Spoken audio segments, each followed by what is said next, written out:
Salve, salve você que gosta de um bom bate-papo e informação. O seu lugar é onde? Aqui no Só Resenha, o podcast feito para criar interação entre o apresentador e o convidado e para matar a minha e, lógico, a sua curiosidade. Diretamente do Multitude, o maior hub de podcast do Brasil, aqui no Parque Jacarepaguá, Freguesia, Rio de Janeiro.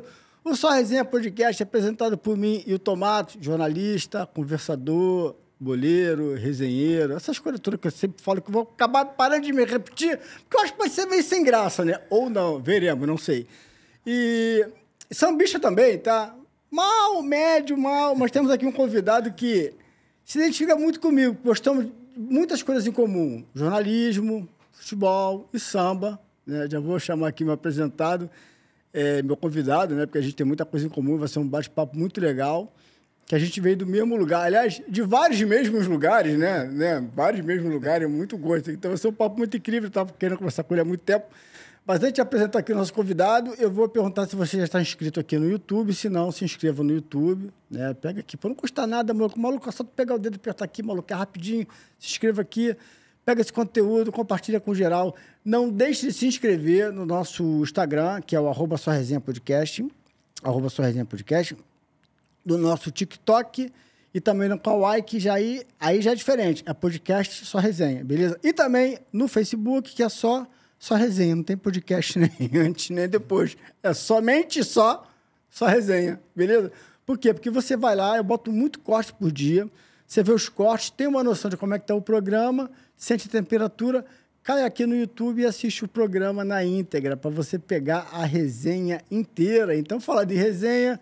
Vamos começar a resenha de hoje com esse convidado, uma pessoa que eu sempre gostei, sempre admirei, e sempre, das vezes que a gente se esbarrou ali, como repórter, ou como assessor, eu assessor do Flamengo, ele como repórter da TV Globo, sempre muito educado e solícito, educado para falar, uma pessoa carinhosa, uma pessoa muito gentil, vocês vão ver logo, saber logo quem é, vão reconhecer, viram muitas vezes, ele tem muita história aqui que vocês vão lembrar, mas que hoje migrou, cara. E aí, quando eu falo que a gente tem muita coisa em comum, é porque hoje ele é sambista, ele tem um programa, que é o Cavaco Futebol Clube. Isso aí. Cavaco Futebol...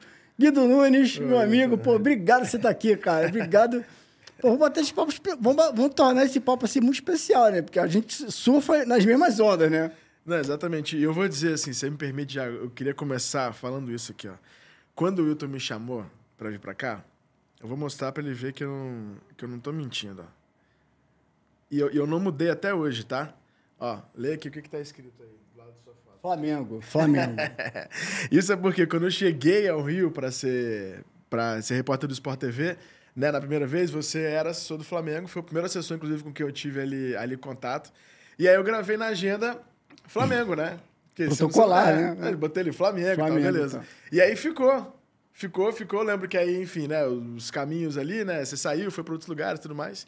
E aí, quando você me convidou para vir pro podcast, eu não tinha mudado ainda. Então, apareceu lá, Flamengo aí, com a sua foto, óbvio, lá, que eu falei, pô, que legal, eu não vou mudar isso, eu vou deixar até o dia lá que eu vou no Só Resenha para contar, porque foi realmente uma experiência muito legal, assim, acho que você nem deve saber disso, mas você me ensinou muito ali no trato, porque eu nunca tinha feito um clube grande, né? Eu tinha vindo de Vitória, então, assim, era Esportiva Rio Branco ali. Na época, a gente ainda tinha aqueles acessos de você entrar no campo durante o treino, fazer, sabe, falar com quem quisesse e tal. E aí, quando eu cheguei ali, já no Flamengo, você já como assessor, que foi mesmo uma estrutura ali que já tinha, se eu não me engano, em 2012, não sei se era Luxemburgo que estava como técnico, meu Deus do céu. Não, no meu ano foi 13. Foi 13? Foi 13. Ah, então foi isso. 2012 eu fui, correspondente em Moscou. Foi 13 que eu de fato começo ali a cobertura. E aí era outro mundo, assim. E aí, sabe, quando você não vai entendendo, tá? E você foi, assim, um parceiraço de, óbvio, defendendo o seu ali, mas de explicar, entender, falar, cara, isso aqui eu posso fazer, isso aqui eu não posso, né? Às vezes, então foi, assim, uma experiência incrível. Eu te agradeço, não, assim, obrigado, publicamente. Obrigado. Não, agradecer obrigado. também por esse... Obrigado. Quase que essas boas-vindas, assim, sabe, do mundo do futebol ali. Porque às vezes a gente sabe como tem muita gente boa, tem muita gente que não é tão boa, sim. Como em todas as áreas, né? Mas eu acho que acima de tudo é isso que você falou no começo ali, mas é uma coisa que eu acredito muito, que além da questão profissional, tem as relações interpessoais, entendeu? E eu acho que e no final das contas, é isso que importa. Porque é aquilo, sei lá, 2013. Estamos falando aí de... 12 anos? 12 anos já, né? Que se passaram. E é uma coisa que eu lembro até hoje. Entendeu? Então, por isso que eu queria te agradecer. Obrigado, também, obrigado. Não, eu, quando eu mandei mensagem, eu tenho uma... Eu não sei se é um defeito ou é um senso de humildade, assim, exagerado, mas eu só estou um certo tempo sem falar com a pessoa, eu me identifico. Sim. Eu sei que a pessoa não vai esquecer, Sim, vai saber. Mas eu acho que pode. Claro. Aí eu mando, se você for pegar o início da mensagem, pô, aqui é o Tomate, não sei se você lembra de mim, eu fui assessor do Flamengo, você foi Parará. Né? Se você for pegar, eu me identificando ali, me apresentando. Esse bobeal deve ter falado assim, ó, dá uma olhada na foto, acho que você vai lembrar quem eu sou. Eu tenho essa mania, porque eu não mostro senso de humildade, assim, porque eu acho que a pessoa não tem que saber quem eu sou, não vai lembrar de mim, né? Então eu me identifico ali e dou algumas formas da pessoa lembrar. E aí eu me identifiquei dessa forma. Você, não, claro, aí você me contou a história. Não, pô, teu telefone tá salvo aqui como Flamengo. Isso, eu até mandei aqui, foi isso mesmo. Tá salvo como Flamengo e tal. Bom demais. Essa questão que você falou, assim, de tratar as pessoas bem, eu tenho uma grande referência na profissão, que é o Rodrigo Paiva, né? Que hoje está até de volta ao Flamengo hoje. Tá lá. Que era um cara que, quando eu comecei no jornalismo, ele já existia. Ele já era assessor do Flamengo lá, ele foi o primeiro lá nos anos 90, enfim. Depois foi para a seleção, foi assessor do Ronaldo, enfim, teve a história dele lá na CBF depois, né? Que até voltou e saiu de novo e veio pro Flamengo, enfim.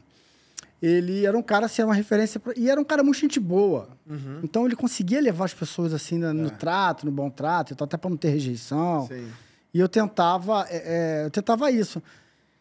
Se bem que o Flamengo é uma bomba, né, cara? Não dá pra você ser legal pra caramba muito, porque, porra, é uma pica atrás da outra todo dia. Não, e você é pago pelo clube, então você tem que, pô, a última palavra, a última decisão tem que ser pra beneficiar o clube. Então, tu não pode abrir muito, mas eu tentava, assim, de todas as maneiras, ser elegante com os repórteres ali.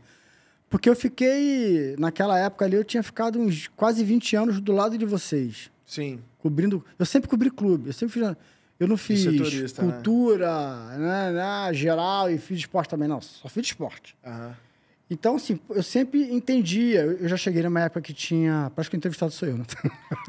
Não, eu quero ouvir, por favor, agora. Eu preciso... Eu cheguei numa época que já não tinha mais zona mista, que as coberturas eram feitas... na época... A gente ouvia 2 pessoas por dia. Quando eu cheguei, já botaram para 1 pessoa por dia. Eu tentei brigar, mas eu senti que se eu brigasse, quem ia cair era eu. Sim. Pô, acabei de chegar, vou cair, pô. Sonho de estar aqui, né? Então, assim, mas eu peguei a época, o que o nego fala de entrar no vestiário e entrevistar o cara debaixo do chuveiro, isso eu peguei. Isso não é mentira, isso é verdade. 95. Isso é verdade. Eu parei de fumar em 2002. Eu fumava no vestiário, acabava o jogo, a galera... E todo mundo fumava. Sim, era muito Eu fumava no banco de reserva e no treino, que a gente assistia treino dentro do campo. Os clubes treinavam, os treinos em CT, mas treinavam nas suas sedes. Sim, na Gávea. E a gente ficava ali sentado e fumava. Então, eu peguei essa época raizona mesmo. Sim. Quando eu vou para uma época... Aí, quando eu vou, troco de lado de balcão e vejo dificuldade, um pouco do romantismo, eu tentei lutar um pouco para... Vou tentar trazer um pouquinho disso de volta, mas não conseguia. Não, é difícil, mas sabe uma coisa também que eu acho que é interessante a gente falar assim, o pessoal pensa que, às vezes, o assessor, que quando você fala de tentar ajudar e tal, não é que é para dar informação, porque nenhum assessor vai dar informação ali. É uma questão de ajuda, que eu digo assim, por exemplo, de entender, e que às vezes eu percebi que tinha algum lugar que entendia, outros lugares que não entendia tanto, assim, de que o pedido que a gente está fazendo, no final, quando você fizer uma avaliação do que vai ser o produto entregue, ele também é bom para o Flamengo, sabe? É uma questão ali de troca. Ó, a gente teve uma ideia de fazer uma coisa diferente, que a gente vai fazer aqui e tal, não sei o quê. E aí, nesse caso, era muito legal, assim, porque sempre entendia, falava, não, isso é legal. Tá? E tinha coisa que falava, não, isso aí não tem condição, desculpa, isso aqui não... Igual, rodada ali super decisiva. Vamos tentar botar o fulano com o ciclano. Quer dizer, se eu pedir isso... Eu não vou nem pedir, porque se eu pedir, vai parecer que eu tô vivendo em outro mundo, né? Que aí eu tô desconectado da realidade ali e tal. Mas por isso que nessa dose de ajuste aí na balança, comigo, assim, eu tenho ótimas memórias ali daquele Flamengo de 2013. Então tu não deve ter passado pela... Eu sempre conto isso, cara, e eu sempre falo que eu não me orgulho de falar isso. Teve ali Teve uma semana que tinha um clássico importantíssimo contra o Botafogo. Que eu acho até que foi o Maracanã ficou parado há muito tempo, né? Que aí tava pra Copa, né? Pra Copa. Isso. E aí ele reabre. Eu acho que num sábado tem um jogo, não sei se Fluminense e Vasco, um dos dois. E no domingo tem Flamengo e Botafogo. E aí, então, o Flamengo volta a jogar no Maracanã depois de muito tempo contra o Botafogo. E o Botafogo, naquele ano, tinha sido campeão estadual e acabou até sendo eliminado pelo Flamengo na Copa do Brasil, naqueles 4-0. Mas o Botafogo tinha um bom time naquele ano. Oswaldo Oliveira, Sidorf. Sim. E aí, conversando com o Mano Menezes, ele falou assim... cara, clássico, às vezes a gente perde clássico em coletivo. Porque tu leva um cara lá, o cara fala merda, o que vai acontecer? No vestiário adversário, nego cola aquilo no vestiário, cola aquilo na parede. Tá vendo? Isso aqui, pô, isso dá uma injeção de ânimo pros caras. E aí vira um ambiente de guerra. Aí outro fala na empresa, devolve. Tira um pouco até o foco, vira um ambiente de guerra. E, cara, não leva ninguém famoso. Assim. Mais ou menos. Ele não falou diretamente assim, mas ele ficou implícito ali pra não levar ninguém famoso, grande pra coletiva. Eu falei, beleza. Cara, tinha Léo Moura, Chicão, Felipe Goleiro, Marcelo Moreno, André Santos. Sim, nossa, esse time eu lembro. Elias. Porra, eu levei o filho do Bebeto, o filho do Alcindo. Como eu falo, não me orgulho disso. Que a molecada, e a imprensa me metendo a porrada aí. E a imprensa me metendo a porrada. O filho do Bebeto, o filho do Alcindo. Os caras nem jogam. Pô, mas sabe uma coisa? Eu vou te falar assim, ó. O Marcelinho, que foi assessor muitos anos do Flamengo, Marcelo Flash. Começou comigo, aliás. Ele entrou no ano. Era a gestão do Bandeira? Primeiro ano. Primeiro ano, né? E aí, inclusive, Marcelinho, cara, um abraço. Esse é um cara que eu tenho, assim, um carinho e uma admiração, assim, absurdas. Só que no dia a dia do campo, se você pegar, assim, pega um recorte, e se ele assistir, só vou mandar esse link pra ele vai entender o que eu tô falando. Se você pegar o recorte de alguém na arquibancada, vendo a gente conversando, naquela conversa pra você escolher quem vai falar na saída do campo, era assim, ó. Ele falou, que não sei o quê. Que aí era um pouco disso, assim. Ele chegava... Ele sempre foi muito bom disso, assim. E até por isso que ele ficou tanto tempo lá, né? Ele tinha os jogadores ali numa relação muito legal, assim, de troca, de dizer, cara, ó, tem hora que eu preciso que você fale, mas quando você não precisar falar, eu vou segurar. E aí eu assumo e tá tudo certo. E aí tinha muito disso, assim, sei lá, vou dar um exemplo aqui aleatório, tá? Isso não aconteceu não, mas só um exemplo. O Gabigol, por exemplo, mete 3 gols. Aí quem que você acha que eu vou pedir pra falar no final do jogo? Gabigol. Aí ele chega e fala, Gabigol sem chance. Aí eu, como assim sem chance? O cara acabou de fazer 3 gols, definiu o jogo. Não, hoje ele não vai falar. Hoje ele não fala. E eu falo, cara, como assim, cara? Pelo amor de Deus. Aí vinha um jogador Y. Aí no meu WhatsApp pessoal, os amigos... que são... Eu sempre recebo mensagem dos amigos dos outros clubes, né? Quando eu tô no jogo, fica ali os corneteiros, né? Aí ele, pô, Gabigol mete 3 gols, você fala com fulano. Que jornalista você pensa que é? Você tá maluco? Assim, na brincadeira, né? Mas era um pouco isso, assim. Aí depois, enfim, ele saiu, a gente já conversou 200 mil vezes, e ele falou, cara, quando eu disser que não é porque eu não quero, é porque tem contexto, tem uma série de coisas envolvidas que às vezes o jogador me pede pra não falar. Mas ele fala, cara, esse dia eu não quero falar. E ele pode fazer 15 gols, entendeu? Ele não vai falar. Eu vou falar com o outro ali e tal. E ele falou, essa é uma função minha ali de entender momento, de troca de confiança mesmo ali, né? Uma relação que, se você fala isso, você dá sua confiança, você sabe quando você precisar. E várias vezes ele falou comigo também, ele falou, Guido, olha só, se eu não te der o Gabigol aqui, por exemplo, não é porque ele não fala nunca. Pode ser que dali a 2 semanas a gente faça uma especial pro Jornal Nacional com ele. E tá tudo bem, entendeu? É só entender que, assim, tem coisas que é isso, né? O Mano Menezes te pedindo pra não botar. E não vai botar, entendeu? Não tem como você dizer, olha, mano, eu entendo que você quer isso, mas vou levar o Léo Moura. Que aí é isso, você vai... Internamente os caras vão fazer a tua caveira, quando você vê, você tá fora, assim, sabe? Mas é um jogo, é uma relação muito interessante. Eu fazia assim. Isso assim, você deu um exemplo aleatório de um momento vencedor. Eu vou mostrar a minha realidade. Naquele ano, o Flamengo até ganhou a Copa do Brasil no final do ano. Mas a temporada inteira, assim, só tem um recorte, que é o título no final. Assim, o recortão é derrota. Foi um ano ruim. Então tinha muita derrota. Perdia muito, empatava muito. Pô, lutou até o fim para não cair no Brasileiro, sabe? Não foi nem para final do Carioca. Enfim. Então foi um ano assim, muito difícil. E o que eu fazia? Tinha uns caras que me ajudavam. André Santos, André Santos, então, assim, o Flamengo perdia de 8. Ele botava. Quando eu entrava no vestiário, ele já me olhava e levantava o dedo. Deixa que eu vou. Ele já sabia o que era. Uhum. Eu levava ele. Mas quando o Flamengo metia de 8, não importava se o blocador fizesse os 8 gols. Eu levava o André. Claro. Entendeu?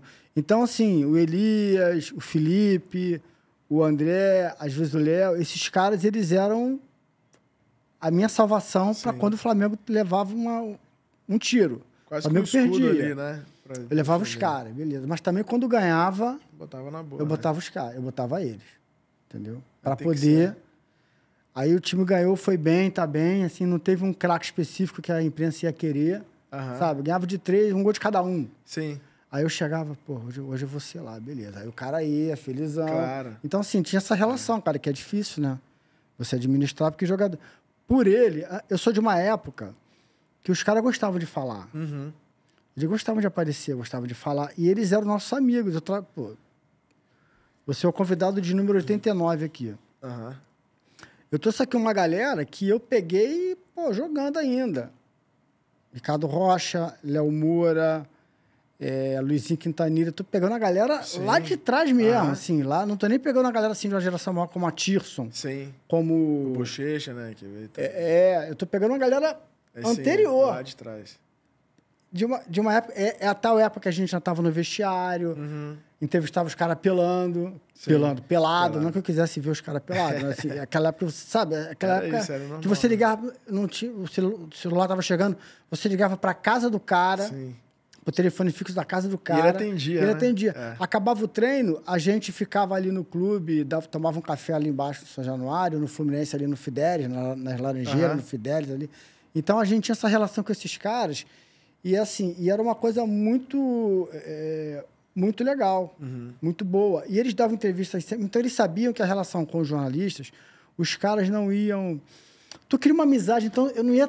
O cara não vai me trairar. Sim. Porque tem uma coisa humana ali, olho no olho, amigo do... Isso é a confiança, claro, né? Que ele vai... Se eu jogar mal, ele vai falar mal de mim. Beleza, joguei mal. Agora, não tem desconfiança, trairagem.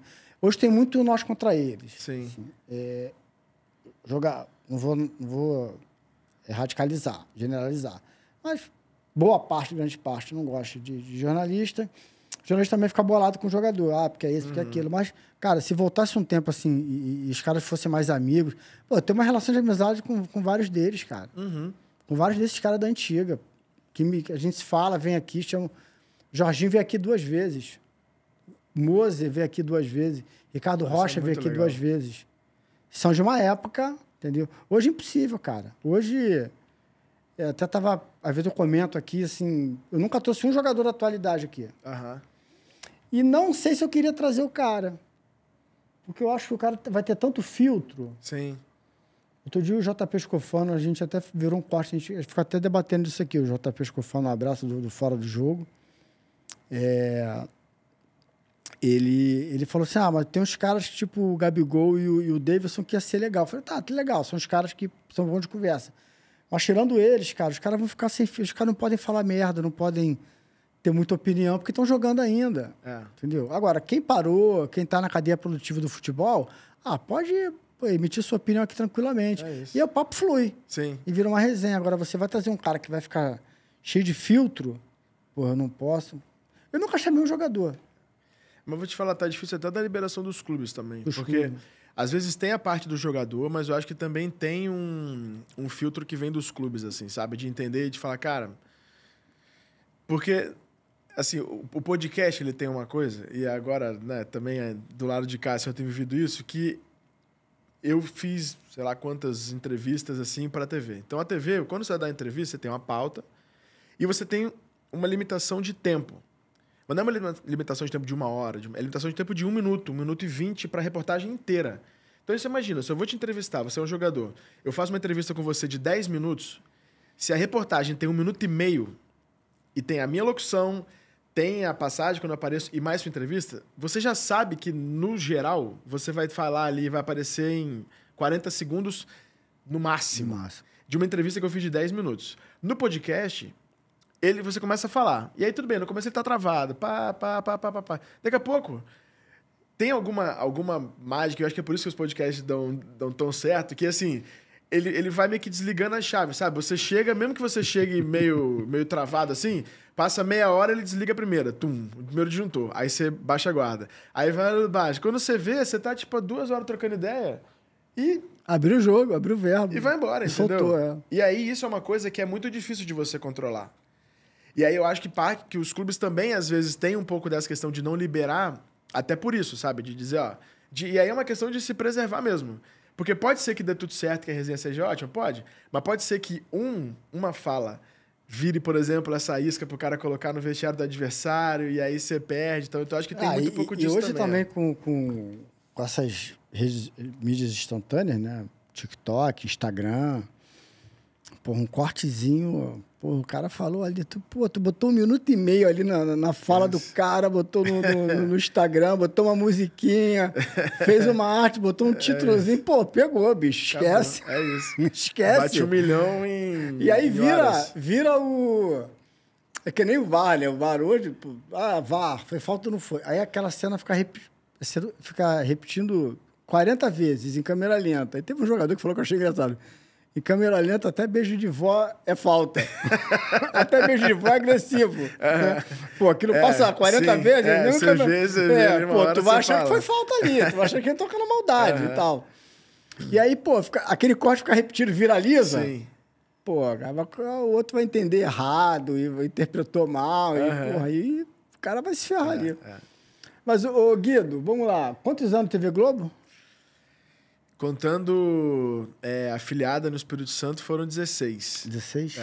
16 anos. E aqui do Globo Rio, né, foi de 2011 até 23. Foram 12 anos. Tu foi daquele projeto Passaporte Esporte TV, né? Isso. Eu sou do Rio, né, e meus pais trabalhavam no IBGE, eles foram transferidos para Vitória, eu tinha 12 para 13 anos. Então, eu terminei a escola lá, me formei em jornalismo lá na UFES, aí comecei a trabalhar na afiliada da Globo de lá, né? Então, eu fiz a Rádio CBN, fiz CBN Vitória, assim, durante 3 anos, e depois fui pro Globo Esporte, né? Pra TV do local. E aí, durante esse processo, esse período que eu tava lá, eu fiz o processo do Passaporte para TV, que é um processo, tipo, longo, são 6 meses de prova, foram 12 mil inscritos para 11 vagas, foi um processo, assim, super... intenso, sabe? E criterioso. E aí foi, assim, o grande orgulho que eu tenho na minha vida foi de ter passado, que foi o que realmente mudou tudo, assim. Eu tô conversando com você hoje aqui porque eu passei nesse processo lá. Senão, certamente, nós talvez nem... né? Acho que a gente nem se conheceria e tal. E aí eu vim pro Rio, fiquei 6 meses aqui fazendo um processo de treinamento. E aí, em 2012, eu fui para Moscou para ser correspondente da Globo, do Sport TV lá na Rússia, né? Eu e o Rafael De Angeli. Então, a gente morou lá, que o Rafa até hoje está na Globo, né? Que é um irmão querido. Então, a gente foi juntos para lá em 2012 e ficamos o ano de 2012 como correspondentes para a Olimpíada de Londres, né? Porque o passaporte, ele funcionava de 2 em 2 anos, né? Então, ele começa em 2010 para a Copa da África. Aí vem Londres 2012, aí para a Copa e para a Olimpíada, como as 2 edições foram no Brasil, eles fizeram um projeto que era de entrar para os países que viriam para cá, né? Então, assim, o que teria de curiosidade acontecendo aqui, mas que a gente vai estar no lugar onde estão esses protagonistas, né? E aí 18, se eu não me engano, acho que é o último. 18 acho que é o último, para a Copa da Rússia. E foram, deixa eu ver, 10, 12, 14, 16, 18. Foram 5 edições. Daí, quando eu voltei da Rússia... eu já fiquei como repórter aqui no Rio. E aí fiquei de 2013, né? Que foi quando a gente começou ali. Só que no Sport TV não tinha setorista, né? Então a gente fazia tudo. Assim, era Rio, base Rio. Então os 4 do Rio era como se fosse um setorista de 4 clubes, né? Que você perde um pouco do dia a dia ali por rodar bastante, mas você tá dentro desse ambiente, né? E aí fiquei de 13 até 23. Quando eu saí, 2 anos... Quer dizer, 2 anos já, né? Que eu saí.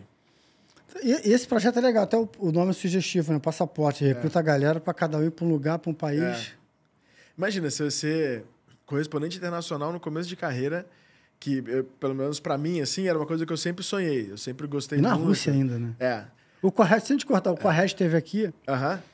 Marcelo Correia esteve aqui e ele contou várias experiências, que ele também rodou o mundo inteiro. E falou de várias experiências dele na Rússia, sinistro. Não, é loucura, assim. E ele foi depois da gente, né? Foi. A gente foi antes. Eu e o Rafael, nós somos os primeiros correspondentes da Globo mesmo, de todos os tempos. Os primeiros, né? Na Rússia. Porque a gente teve ali o Pedro Bial, que chegou aí, e o Shoa. Eles foram para lá na época ali, né? Da União Soviética ainda, mas como enviados, né? Para ficar ali 15 dias, 30 dias no mar, depois voltavam. E você viver numa cultura, assim, completamente diferente. A gente teve que aprender a falar russo, porque lá ninguém fala inglês. Tu fala assim. até hoje? Eu falo um pouquinho. Ah, é? Eu falo um pouquinho. Eu tive que aprender... porque, assim, lá ninguém fala inglês e é um país... Voltando na história, né? Você pega a Guerra Fria, o principal adversário da Rússia sempre foram os Estados Unidos, né? Então, a língua inglesa, em qualquer país da Europa, ela é meio que uma bola de segurança. Então, se você está na França, mesmo os franceses detestando falar inglês, você consegue se virar ali. Você vai na Itália, Espanha, Holanda, onde eu morei também em 2010, lá e tal, assim, é uma bola de segurança. Na Rússia, não. Então, assim, ou você aprende a falar a língua dos caras, ou se você tentar falar inglês, eles fecham uma porta, assim, de conexão que não rola. Então, a gente aprendeu a falar em russo, que a gente não falava russo. Essa era a frase que abria portas. Então, eu vou falar pra você como é que é. Eu falava, Zdravstvuyte olá, меня зовут Guido, meu nome é Guido, я из бразильский журналист, eu sou um jornalista brasileiro. Aí eu falava, я не говорю по-русски, eu não falo russo. Вы говорите по-английски, que eu tô perguntando pra ele em russo se ele fala inglês. Aí, na cabeça deles, dava um bug, e pra eles eu tava falando russo. E eles falaram, não, você tá falando russo. Eu falei, não, eu sei, mas é pouquinho. Aí ele falou, não, você tá falando russo, com a pronúncia perfeita. Você fala russo? Aí eu falei, e aí ali a gente começava meio que a desenrolar. Só que eu e o Rafael, a gente teve uma sorte, assim, que essas coisas de destino que você não tem como explicar. Que a gente foi visitar um jornal que é muito famoso lá, que chama Sport Express. Seria o que é o Globo deles lá. E aí a gente foi... Mas era só de esporte. Era um lance com tamanho de Globo. Sim, tá? Sim. Pra quem entende da época ali, que o lance foi um pouco menor, mas o Globo, com toda, né, a pompa, era só de esporte, chamava Sport Express. Quando a gente toca o interfone lá, pra dizer, a gente falei exatamente essa frase. Brasil, jornalista. Aí no interfone o cara falou, brasileiro, fala português? Sobe aí. Aí era o editor-chefe do jornal, falava português, fluente, de Portugal. O subeditor falava português e um repórter que era da nossa cidade, o Grisha, o Grigori Telingata, que é um amigo até hoje, falava português fluente. Assim, fluente. E eu olhava pro Rafael e falei, cara, o que tá acontecendo? Tem 3 jornalistas esportivos num jornal da Rússia que falam português fluente. E aí o Grisha falou, cara, a gente aqui na faculdade, a gente tem que escolher uma segunda língua, né? E aqui é muito comum o pessoal escolher português. Porque acho que é fácil pelo o fonema, e de fato ele é um pouco parecido, assim, a forma de falar. Óbvio que as letras são completamente diferentes, mas não é tão difícil, por exemplo, eu pegar um sotaque russo perfeito, de pegar o inglês, que o inglês você tem que meio que se perfazer, muda, né, a forma natural de você falar. E aí o Grisha, o Grigori Telingata, que tinha a nossa idade, ele levava a gente pra jogar bola. A gente jogou bola lá fazendo menos 12 graus, sabe? Com 1 metro de neve, com os russos, assim. A gente viveu a cultura russa mesmo, assim, graças a ele. E como a gente fazia na época, o Redação Sport TV, por exemplo, você tinha que pegar a capa do jornal. Na época lá tava o Wagner Love, tava o Roberto Carlos jogando no Anzi, né? Que lá era Angi. Lá de Mahatkalá, que era uma área de guerra ali, super delicado, não era um projeto com um bilionário, botou grana, tava o Roberto Carlos, então sempre tinha matéria na capa do jornal de Moscou com brasileiros. Então eu tinha que pegar esse jornal e traduzir. Só que o jornal era tipo lance na questão dos trocadilhos, lembra? Que sempre tinha ali um trocadilho com uma palavra e tal. Aí você imagina, você em russo entender qual é o trocadilho, o contexto daquela junção das palavras e tal. E aí ele era o nosso anjo, assim, cara. A gente falava, Grisha, vou entrar... E aí a gente tinha a questão do fuso, né? Que a gente tava 6, 7 horas pra frente. Então, quando era de manhã, lá, que ainda era madrugada, então saiu o jornal... Eu falava, Grisha, me ajuda a entender, cara, qual que é o contexto dessa chamada aqui, por que disso e tal? Aí eu falava, não, isso é porque aqui o futebol russo tem... E aí a gente tem isso, aquilo, junto os dois. Aí eu entrava na redação lá com o Rizek e falava, esse jornal tá assim, por causa disso, trazendo todo o contexto, que era ele que ajudava a gente, assim, pra tudo. E aí o Grisha... Porque os outros eram mais executivos, né? Então a gente não tinha muito contato, assim. Mas o Grisha, ele virou um amigo de facilitar, assim, vamos fazer um jogo de CSKA. Cara, você chega na Rússia, como é que você vai pedir uma credencial pra fazer um jogo de CSK? Eu não faço a menor ideia. Eu vou no site, pegar, e você vai ter que mandar, imagina, em inglês. Aí ele ia pra gente, escrevia em russo, mandava lá pra falar, ó, jornalista assim, assim, assado, fazia toda a ponte, apresentava, ó, esse aqui é o chefe de imprensa do CSKA, esse aqui é o da seleção russa, esse aqui é o do Comitê Olímpico, esse aqui é disso, a gente fazia lá almoço e tal, não sei o quê. Então foi um cara que... A nossa vida na Rússia foi muito facilitada graças a Deus, né, esse cara. Sorte, né? Ele ajudou demais a gente. E assim, de investigação, alguma coisa de ter a vida... o Corrégio comentou aqui que os caras entravam no celular deles, sabiam o que eles estavam fazendo, vigiavam eles. Sim. A gente pegou uma fase... O Corrégio pegou uma época que já tinha WhatsApp, já tinha Instagram, né? Eu fui pra lá em 2012... Ainda não tinha, era bem o comecinho disso tudo. Não tinha WhatsApp, por exemplo. Mas um episódio que pra gente, assim, foi... É muito marcante disso, é que é o seguinte, quando a gente foi pra Rússia, a gente tinha que ter um visto, né? O visto pra você entrar na Rússia, beleza. Só que pra você filmar na Rússia, você precisa ter uma carteirinha que é específica do Ministério da Comunicação. Aí a gente foi, só que a gente chegou em janeiro lá. E em janeiro, eles fecham tudo por causa do frio, né? Na época batia menos 40, menos 50, é um frio absurdo. Então eles fecham tudo. Fecha o governo, fecha a escola, só fica funcionando o hospital mesmo ali para questão de emergência. E aí a gente não conseguiu ir ao ministério porque não estava funcionando. A gente falou, já que chegamos aqui, vamos fazer as imagens da cidade, né? A primeira coisa que você faz. Você chegou lá, vamos fazer as imagens. Cara, a gente chegou, tava ali o Kremlin de fundo assim, a gente botou os tripézinhos, paramos, aí passa um cara, tipo a paisana, falou, desculpa, vocês não podem filmar aqui, não. E aí a gente falou aquela mesma coisa do russo, né? Falou, a gente é jornalista brasileiro, mostrava o visto e tal. Aí ele falou, não, até aqui tá tudo bem. Só que para filmar, vocês têm que ter uma carteirinha específica no Ministério assim, assado. Aí eu falei, beleza, voltamos para casa. Aí a gente tinha um contato no consulado, que era uma russa que falava português, né, no consulado do Brasil. E aí ela atendeu o telefone nesse dia e falou, não, ó, por favor, não saiam de casa para filmar. Pode andar, pode fazer o que vocês quiserem, mas assim, não leva câmera e não filma, porque realmente é proibido. E num caso extremo, pode até ser deportado e tal, não sei o quê. Aí eu falei, beleza. Aí a gente esperou, pegamos a credencial. Falou, bom, credencial na mão, falei, vou lá pra Praça Vermelha fazer as imagens de apoio, né? A gente ia fazer uma reportagem de abertura. Quando a gente chega na Praça Vermelha, na hora que a gente bota o tripé, vem um outro cara paisano assim, fala, ó, vocês marcaram horário aí e tal pra pedir autorização? Eu falei, não, aí já foi grandão, né? Eu falei, temos aqui. Ele falou, não, essa daí você pode filmar, mas não aqui na área da Praça Vermelha na região do Kremlin, é só na rua de uma forma geral. Aí eu falei, pô, mas como é que eu faço pra fazer? Aí você tem que pedir autorização pra filmar nesse horário. Aí voltamos na mulher, ela falou, ó, que dia você quer filmar? Quero me filmar na quarta-feira, 10 da manhã. Eu falei, que horas vocês querem terminar de filmar? Aí eu olhei pro Rafael e falei, pô, vamos o quê? 1 da tarde? 10 a 1, 3 horas? Acho que dá. Dá? Beleza. Chegamos lá, sem brincadeira, assim, a gente com o tripé e tal, imagina, turista pra caramba, era uma época pré-guerra ali, né, não tinha, era muito povoado ali a Praça Vermelha. A gente para na hora que a gente bota o tripé, outros 2 caras, assim, aleatórios, assim, a paisana tipo a gente, assim, desse jeito aqui. Ele chega e fala, TV Globo Brasil, né, 10 horas da manhã. Aí a gente, beleza, tá liberado, pode ficar tranquilo. Aí filmamos, quando deu 1 hora da tarde, outros 2 caras só olhou pra gente e só fez assim, ó. Deu o horário. Beleza, gente? Cara, que loucura isso aí. Que aí ali a gente sentiu, falou, realmente os caras estão vigiando a gente o tempo todo aqui. Ô, Guilherme, tu sempre quis fazer esporte? Ou tua paixão pelo jornalismo? Eu sempre quis fazer esporte. Eu sempre quis. Eu tive... Na verdade, assim, eu já quis fazer jornalismo para trabalhar com esporte. Mas no começo eu acabei não tendo muita oportunidade em esporte, porque em Vitória, onde eu comecei, não tem... Assim, até hoje... tradição, né? Até hoje, o futebol, ali até os anos 90, aí era muito forte. A Desportiva jogou, né, Série A, 92, eu lembro. Mas não tinha, assim... Não era nem que... Eu até ficaria cobrindo esporte lá o tempo que fosse, mas não tinha... A CBN não tinha editoria de esporte, por exemplo. Aí tinha na TV, era um repórter para fazer o Globo Esporte inteiro, sabe? Então você não tinha muita entrada.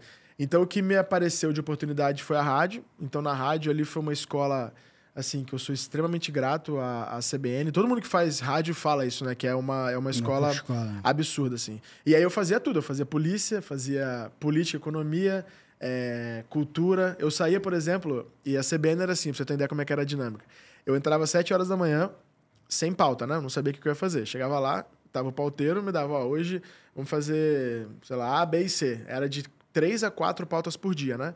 E aí depois eu vim pro Rio, era uma por dia, o pessoal reclamava ainda. Eu falei, mano, você tem que ver como é que era lá, cara, 4 pautas. Aí você tava indo pra uma pauta do Senac. Aí tinha um radinho no carro. Igual a polícia mesmo. Aí pegava o radinho e falava, atenção 0101, que era a nossa viatura, né? Que a gente brincava viatura.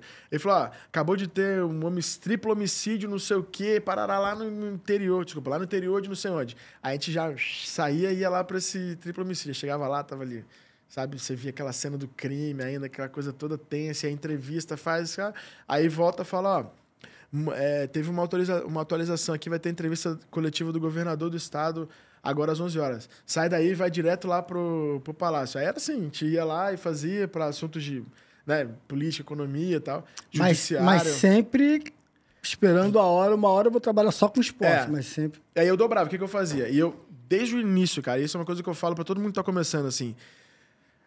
Fale para as pessoas o que você quer, mesmo que você não esteja onde você quer, que as pessoas, às vezes, a oportunidade surge e ela não vai para você porque a pessoa não sabia que você queria comunica fazer. Pro universo, né? Comunica pro universo. Bota pra fora. Fala assim, eu falava com todo mundo, cara, meu sonho é ser jornalista esportivo. Eu quero trabalhar com esporte, E eu fazia ali o meu melhor na rádio, e depois eu fazia coisa pro jornal também. E aí pintou uma chance de dobrar, né? Então eu fazia de manhã a CBN, e à tarde tinha a possibilidade de fazer na rádio Gazeta M, que era fazer alguns jogos de transmissão de campo. Que aí pra mim era assim, era uma delícia. Eu adorava. Eu tenho assim, abrindo um parênteses dentro do parênteses, uma relação com meu avô, né, já falecido, mas muito, muito intensa com rádio, que eu ia dormir na casa dele, a gente dormia ouvindo o plantão da madrugada da Rádio Globo. Então, o rádio é uma coisa que sempre me fascinou. Então, eu assistia, quando eu morava aqui no Rio, todos os jogos pela rádio. Então, assim, o Garotinho é um cara que eu tenho, sabe, um carinho, uma memória afetiva gigantesca e tal. Então, eu sempre adorei muito, sabe? O Austin Luiz, enfim, todo mundo ali, né? Do Penido, essa galera toda ali era Eu tenho uma memória afetiva que ela é muito gigante. Eu também tenho na minha infância com meu pai. Eu falo que eu sou jornalista por causa de 3 pessoas. A Carlos Araújo, o Austin Rodrigues e o Zico. O Zico teve que eu falei pra ele. Esse também é outro, né? Mas aí eu cresci, eu vi no rádio... Quando vi essa chance da rádio de fazer, a dobrar, eu falei, cara, eu vou nessa porque é a chance que eu tenho. E aí eu lembro que eu fiz um jogo que era Atlético Colatinense e Rio Bananal. Era um jogo que, assim, eu não fazia a mais vaga ideia de quem eram os jogadores, de quem... Porque, assim, lá não passa na televisão, não tem o site. Você era na raça. Aí era aquele jornalismo raiz lá, de você chegar lá 3 horas antes do jogo. Não tinha internet como é hoje. O roupeiro botando as coisas lá, você falar com ele, cara, pelo amor de Deus, me explica aqui, ó. Quem é quem, como é que vocês jogam, parada. Porque eu falei, eu quero oportunidade, eu quero aprender o máximo que eu puder dentro disso aqui pra fazer. Aí eu fiz um jogo, esse jogo aí foi legal, eles gostaram lá, daí eu fiz mais alguns jogos, fiz a final do Campeonato Capixaba nesse ano. E aí a TV me chamou pra dobrar também no Globo Esporte. Então eu fazia de manhã, eu entrava às 7 horas da manhã, fazia na TV o geral, então de Polícia e Economia, tarará, que seria o RJ1 deles, né, o STV1, e aí depois ia pro esporte. E aí ficava nessa, só que essa era uma pegada que eu entrava... na TV era mais cedo, eu saía de casa às 4 da manhã e ficava até às 10 da noite. Tipo, todo dia, dobrando. Aí foi quando eu comecei a trabalhar com esporte, que era já o que eu queria, que eu estava resolvido. E uma curiosidade ainda, parênteses, quem fazia o jornalismo no plantão da madrugada era o Rafael De Angeli. Ele fazia a TV na madrugada, ele não trabalhava com esporte quando passou no passaporte. E eu pegava amanhã, rendia ele para fazer o geral. E aí, depois de tarde, a gente fez. E nós dois participando do processo. E aí, na TV lá, o pessoal falava, cara, você acha que 2 caras de Vitória vão passar? E eles diziam, pode fazer, vai lá. Faz aí, tá, não sei o quê. Acabou que nós dois passamos. Nós dois fomos juntos pra Rússia. Ficamos juntos lá. E depois, quando voltamos, ficamos juntos também no Rio trabalhando e tal. Legal, cara. Foi uma super coincidência, assim. Ele tá aqui no Rio? Tá no Rio. Pô, vou convidar ele pra vir aqui. Não, convida. Que esse também, nossa, tem muita história. Ele foi correspondente na França. Quer dizer, ele foi correspondente, né, comigo em Moscou. Depois ele foi correspondente da Globo na Europa, na França, na época da pandemia. Então, assim, ele tem umas histórias que são bem legais, assim, sabe? De cobertura, assim. E é um cara que, pô, é isso. Você conversa com ele 5 minutos, você já quer ser o melhor amigo dele pra sempre. Pô, não, eu lembro dele. Eu perguntei se você gostava, se você sempre quis fazer futebol, porque a Carol Barcelos esteve aqui e ela conta, né? Virou até um corte disso. O esporte era a última coisa que ela queria. Aí pintou essa vaga e ela fez entrevista com o Barreto. Uhum. Aí o Barreto falou, pô, o esporte é a tua última opção, né? E tu não foi bem no teu teste, não, mas tá afim? Ela falou, quero.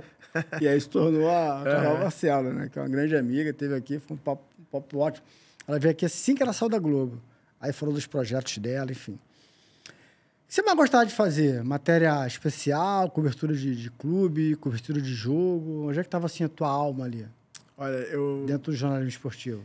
Eu sempre fui muito, muito apaixonado, assim. Então, o que eu mais gostava de tudo, assim, você falar, hoje você tem que escolher um para fazer, é transmissão, é jogo ao vivo. Esse era o que eu mais adorava, assim. Tanto a parte da adrenalina, né, do jogo ali, de você estar muito atento para... Porque, assim, é uma coisa que eu sempre falo, o jogo que o repórter assiste não é o jogo que a pessoa em casa está assistindo, nem é o jogo que o narrador está assistindo, nem o comentarista, porque... Como você imagina, ainda mais hoje, que são, sei lá, 20 câmeras, que tá lá no estádio. Você tem que ser o olho do que a câmera não pega. E por incrível que pareça, às vezes o pessoal acha que é meio que automático, né? Ah, não, as câmeras vão pegar tudo. E não pega. Então, assim, muitas vezes, o jogo tá rolando aqui, eu tô ouvindo a narração, eu sei o que tá acontecendo, mas eu tô olhando pro técnico, ou eu tô olhando pro banco, ou eu vejo alguma reação de banco, alguma coisa que acontece no banco, e no que eu falo essa reação, a câmera automaticamente já mostra. E é assim que esse registro aparece, porque se não falasse, isso não apareceria. Então, essa adrenalina de estar no jogo, de participar, desse jeito, era o que eu mais achava legal de fazer, assim. Cara, aí tu falou uma coisa que me abriu aqui um comentário, que é...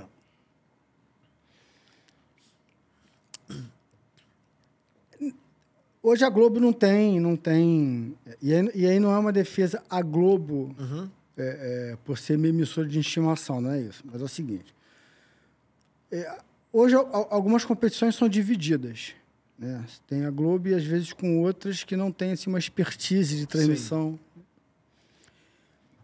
E aí, quando passa, em algumas... E aí não é uma crítica a essas emissoras, pelo amor de Deus. É só uma consciência de formato e expertise de transmissão. Aí você vai ver numa emissora...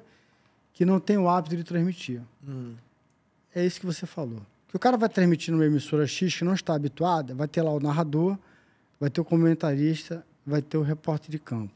Mais o cara que vai assistir, que está habituado a escutar aquelas vozes, ali já tem vozes diferentes. Isso já causa uma estranheza no cara, assim, de fidelidade.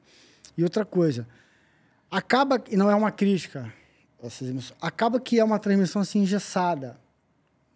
Comenta, narra, comenta, alguém faz uma reportagem, mas quando tem um time com expertise, cara, é tanta coisa, é o ônibus chegando, é o vestiário, é o repórter que sabe que o ponto de observação dele tá menos no jogo do que o do narrador e do cara que tá em casa, porque tu tem que ficar olhando. Cara, é tanta informação diferente, é tanta coisa que te prende, é tanta coisa off-jogo, que quando tu vê o jogo na Globo, e tu fala assim, porra, cara, tu fica entretido o tempo todo.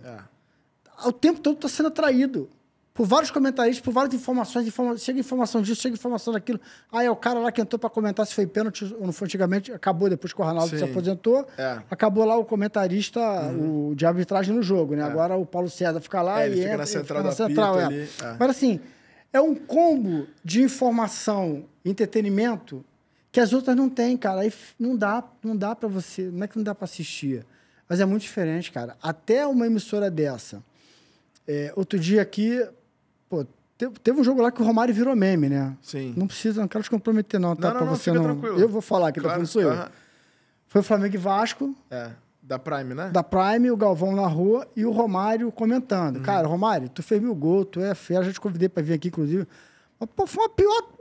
Não sei o que ele foi fazer ali. Acho que ele foi defender o dinheiro dele. Certamente pagaram ele. Não sei se tu viu.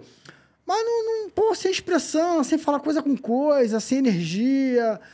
Não trouxe um comentário técnico, didático sobre o jogo, sobre o esquema de jogo, assim, porque os caras estão... E hoje, cada vez mais está se exigindo dos comentaristas que eles falem de tudo. Sim. De número, de parte tática, que os caras sejam didáticos. O Pedrinho foi muito bom nisso. Sim. Né? E tem outros, assim, que falam... E aí você tem alguns comentários como o Mansur. Sim. Sou suspeito de falar, já teve aqui também, que é meu irmão. Mas assim, o LED, o PVC... Assim, a exigência por informação é muito grande. Aí você foi para uma transmissão, tudo bem, Galvão, Mito... Sim, Mas, pô, tu botou ali o Romário comentando, roubando ali. Não tinha essa estrutura por trás. Cara, os caras desceram o pau na Prime, desceram o pau neles na transmissão. Por quê? Porque não tem essa estrutura desse tamanho, cara, nesse lugar. Isso conta muito. Conta. Mas vou te falar uma coisa, eu tô assim... Só pra emendar aqui rapidinho. Claro, desculpa. Em 2012, a Record ganhou o direito para transmitir a Olimpíada de Londres. Né? Mas o Sport TV também ganhou. E transmitiu, eu não sei se todos os jogos... Foi tudo. Cara, eu não assisti um jogo na Record, e não é uma crítica. Não assisti, só assisti no Sport TV. Por quê? Porque no Sport TV tem tudo isso que eu tô falando. E que o meu ouvido, o meu olhar, a minha sensibilidade, a minha emoção, o meu instinto foi despertado por eles há décadas. Então, ali eu vou encontrar essas informações. Eu vou me ver nesse lugar. Sim. Pô, os caras... Pô, tem informação em tudo quanto é. Pode gostar da Globo, não? Isso é outra história. Agora, na Record, pô, vamos fazer um esforço aqui de transmissão, beleza. Cara, mas não tem, cara. Não dá. Então, assim, o dia que a Globo o dia que a Globo desistir de transmitir futebol, eu não sei o que vai. Não sei, sério mesmo. Sim. Não é só defender a Globo, não. Não, claro. O dia que ela desistir, cara, eu não sei. Porque ela educou o telespectador de uma maneira, eu não estou falando só porque eu sou jornalista, não, eu tenho essa sensibilidade de entender essas coisas, não. Mas um cara que não é jornalista e te acompanha há muito tempo, ele, pô, se você... Por que você assiste? Ah, por causa disso. O cara tá preso ali um monte de coisa. Entendeu? Então, isso que você falou faz todo sentido do repórter ter que olhar para isso tudo, né, cara? Mas o repórter, assim, o repórter, ele é, talvez, uma parte desse tamanho no que faz você ter essa sensibilidade e você sentir isso. E aqui também não é para comparar um com o outro e tal. É de explicar processo. A Globo é boa em transmissão porque a transmissão de um jogo na Globo, ela é levada tão a sério, mas tão a sério. Assim, é uma coisa que eu saindo do Sport TV pra Globo, eu já tinha me surpreendido. Vou dar um exemplo básico, tá? E tem um cara, inclusive, um nome, Rafael Najib. Esse cara, ele é um coordenador de eventos que, assim, é o melhor. Quando eu trabalhei lá em 2008, acho que ele era estagiário. Ele tava lá, já tá lá, ó, há muito tempo. Não, tá. E agora ele chegou a ficar na época, no final do Galvão ali, ele coordenava os jogos da Globo e tal. E ele, Najib, inclusive, um abraço, que esse é meu irmão querido. O que ele fazia? Ele era o chefe da transmissão. Se você botar esse nome no Google, ele não vai aparecer, ninguém vai conhecer, ninguém vai fazer nada. Mas todos os grandes jogos que te marcaram como transmissão, você pode ter certeza que foi por causa dele. Ele que vem de uma geração que é do Mário Jorge Guimarães, que é conhecido como Maroca também, que foi um cara que... Nossa, esse aí me ensinou demais e ele era o chefe... Você aposentou? Ele agora, se eu não me engano, não quero falar aqui, mas eu acho que ele tá com o Galvão na Band. Com o programa do... Que o Galvão levou o Galvão e Amigos, né? Agora lá na segunda-feira. Mas, por exemplo, o Mário Jorge, o Maroca...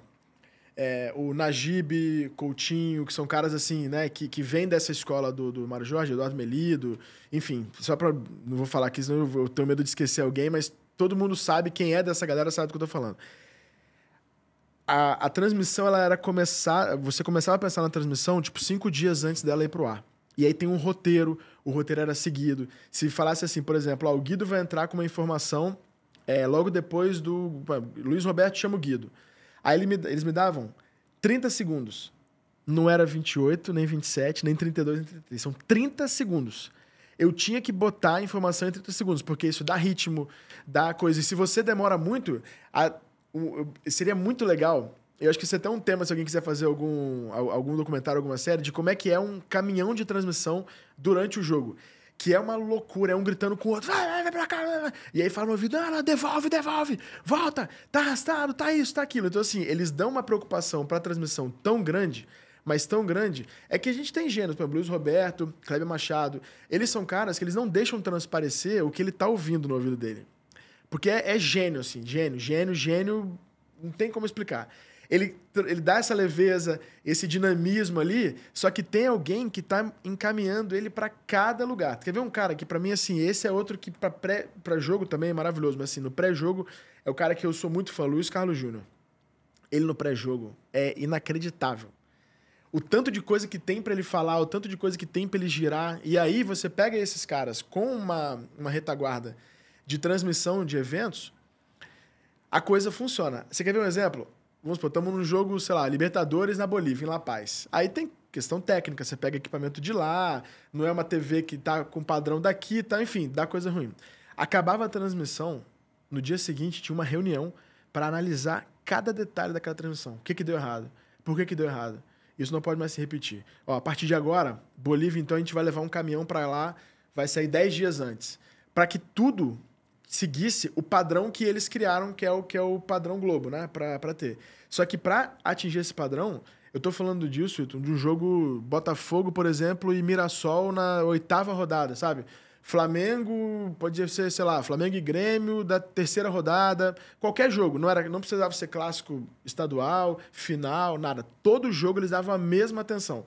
E aí você vê que isso se reflete no resultado final, no que vai pro ar.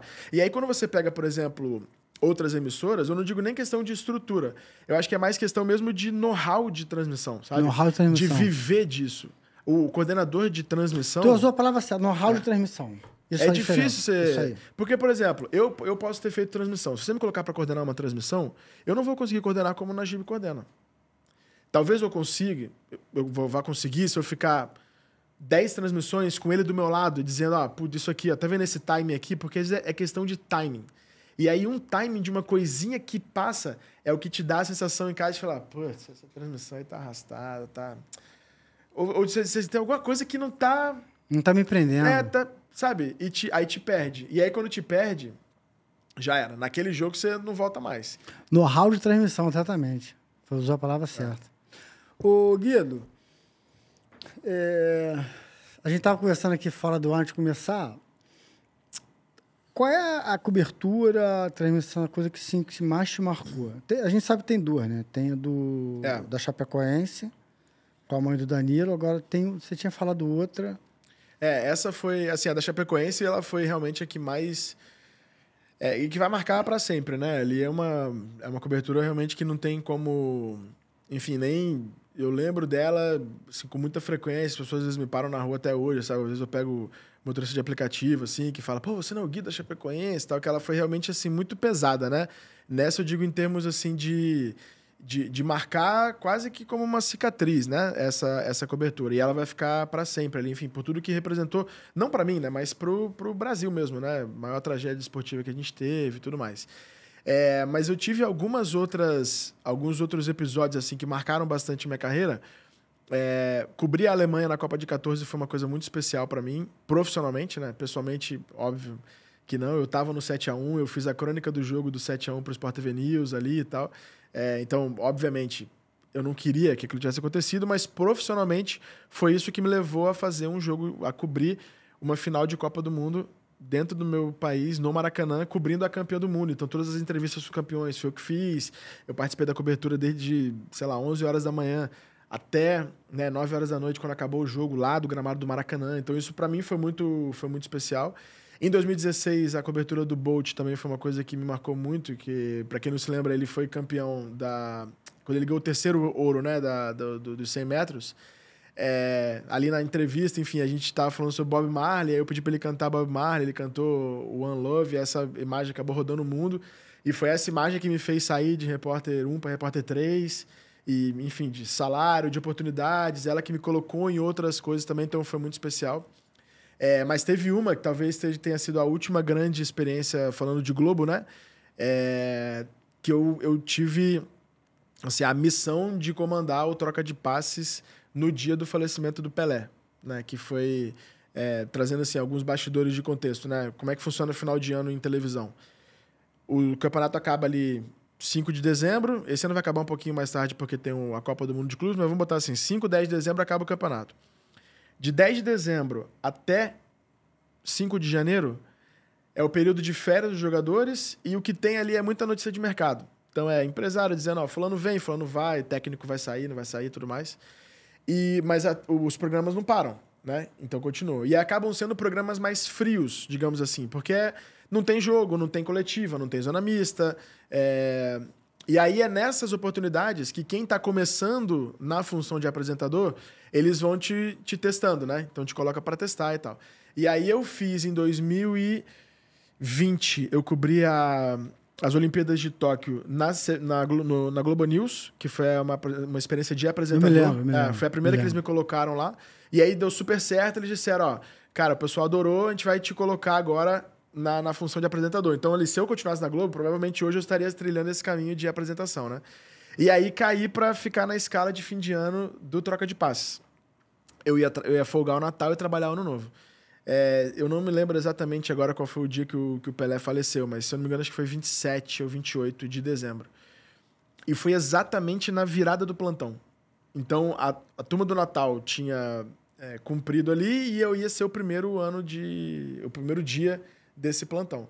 E aí você imagina, você se prepara psicologicamente para fazer uma cobertura que é uma cobertura que te desafia também, porque, né, enfim, você tá ao vivo para milhões de pessoas ali no maior canal de esportes do Brasil, no Troca de Passe, que é até hoje o programa de maior audiência da casa e tal. Mas de repente...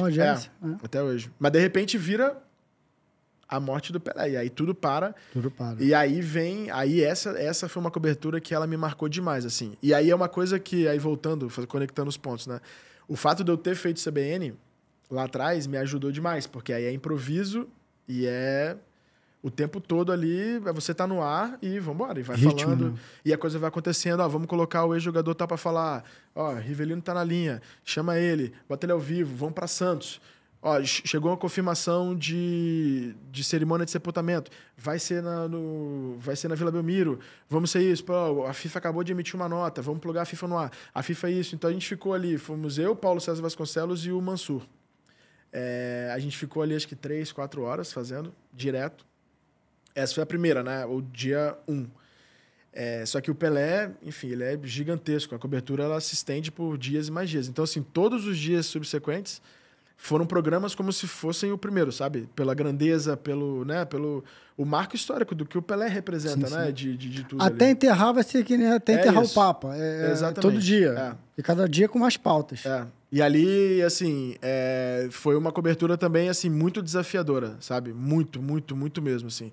Mas eu fiquei satisfeito que a gente conseguiu entregar, assim, uma cobertura do tamanho do Pelé, sabe? De conseguir prestar reverência, prestar as homenagens. A gente conseguiu botar muita gente ao vivo ali e fazer uma cobertura mesmo gigantesca, sabe? Que era o que pedia. Então essa também foi uma que marcou demais. E aí já foi no final da minha passagem na Globo, né? Que depois, no ano seguinte, ali, eu acabei saindo. Antes de falar da saída, aí a gente vai falar da transição para a tua nova jornada. Você falou rapidamente sobre o episódio lá da Chapecoense. Queria que você lembrasse mais detalhes assim, claro, sobre a tua relação ali com aquele momento com a mãe do Danilo, que não tem como você vir aqui ou não... Lógico. Eu tô falando isso que, assim, existe um problema... Quando você vai ganhando musculatura em determinadas coisas, determinadas profissões, funções, você vai vendo que, você precisa se renovar e criar coisas novas o tempo todo, né? Não é o teu caso, mas eu já trouxe aqui entrevistados que eu fui o último a trazer o cara. Porra, eu não quero ficar repetindo o que o nego já perguntou, sabe? Não, mas nesse caso... E aí é um desafio, cara. Mas às vezes eu combino com o cara assim, ó... Pô, bicho, tu vai sentar aí? Eu prometo. Eu não vou fazer de mim... A gente vai conversar. Sim. Mas essas 3 perguntas eu tenho que te fazer. Não tem como ver aqui nos... Lógico. Não, mas com certeza. E aí eu senti... Pô, o Carlos Alberto veio aqui. Aliás, o programa tá no ar aqui, foi cara. Bom demais, bom demais aí. Bom demais. Como é que eu vou falar com o Carlos Alberto sem falar na Arrascaeta? Não tem como, mas eu consegui trazer várias coisas novas. Inclusive, ele revelou aqui que o grande Mauro Betting está fazendo a biografia dele. Sim. Aí falou, a gente bateu um papo assim, muito humano, falando de depressão, eu vi esse corte agora que saiu recente, que é um corte muito importante, assim. Até dele, de estar na boca dele. De admitir depressão, legal, tomar remédio, faz terapia, enfim. Mas eu não tenho como não te perguntar isso, né? Não, e quanto a isso, assim, pode ficar tranquilo que eu não tenho o menor problema Até porque, como eu te falei, assim, as pessoas me param nas ruas e tal, e assim, eu recebo muito carinho, sabe, por esse episódio. Óbvio, foi um episódio super trágico, assim, mas ele é um episódio que ele tocou as pessoas, aquela cena, né, do abraço. Eu vou só voltar para trazer um pouco de contexto de como eu cheguei em Chapecó, né? Eu estava em Porto Alegre para fazer a final da Copa do Brasil, Grêmio Atlético Mineiro. A gente chegou na segunda-feira lá, fizemos os treinos, coletiva, tudo, bati a matéria, gravei a locução e tal, e fui dormir. Na madrugada ali, toco meu telefone do quarto, né? Porque geralmente eu boto no silencioso pra não tocar, e eu deixo só assim, da minha esposa, minha mãe, se for alguma coisa, eles tocam, né? O resto fica no silencioso.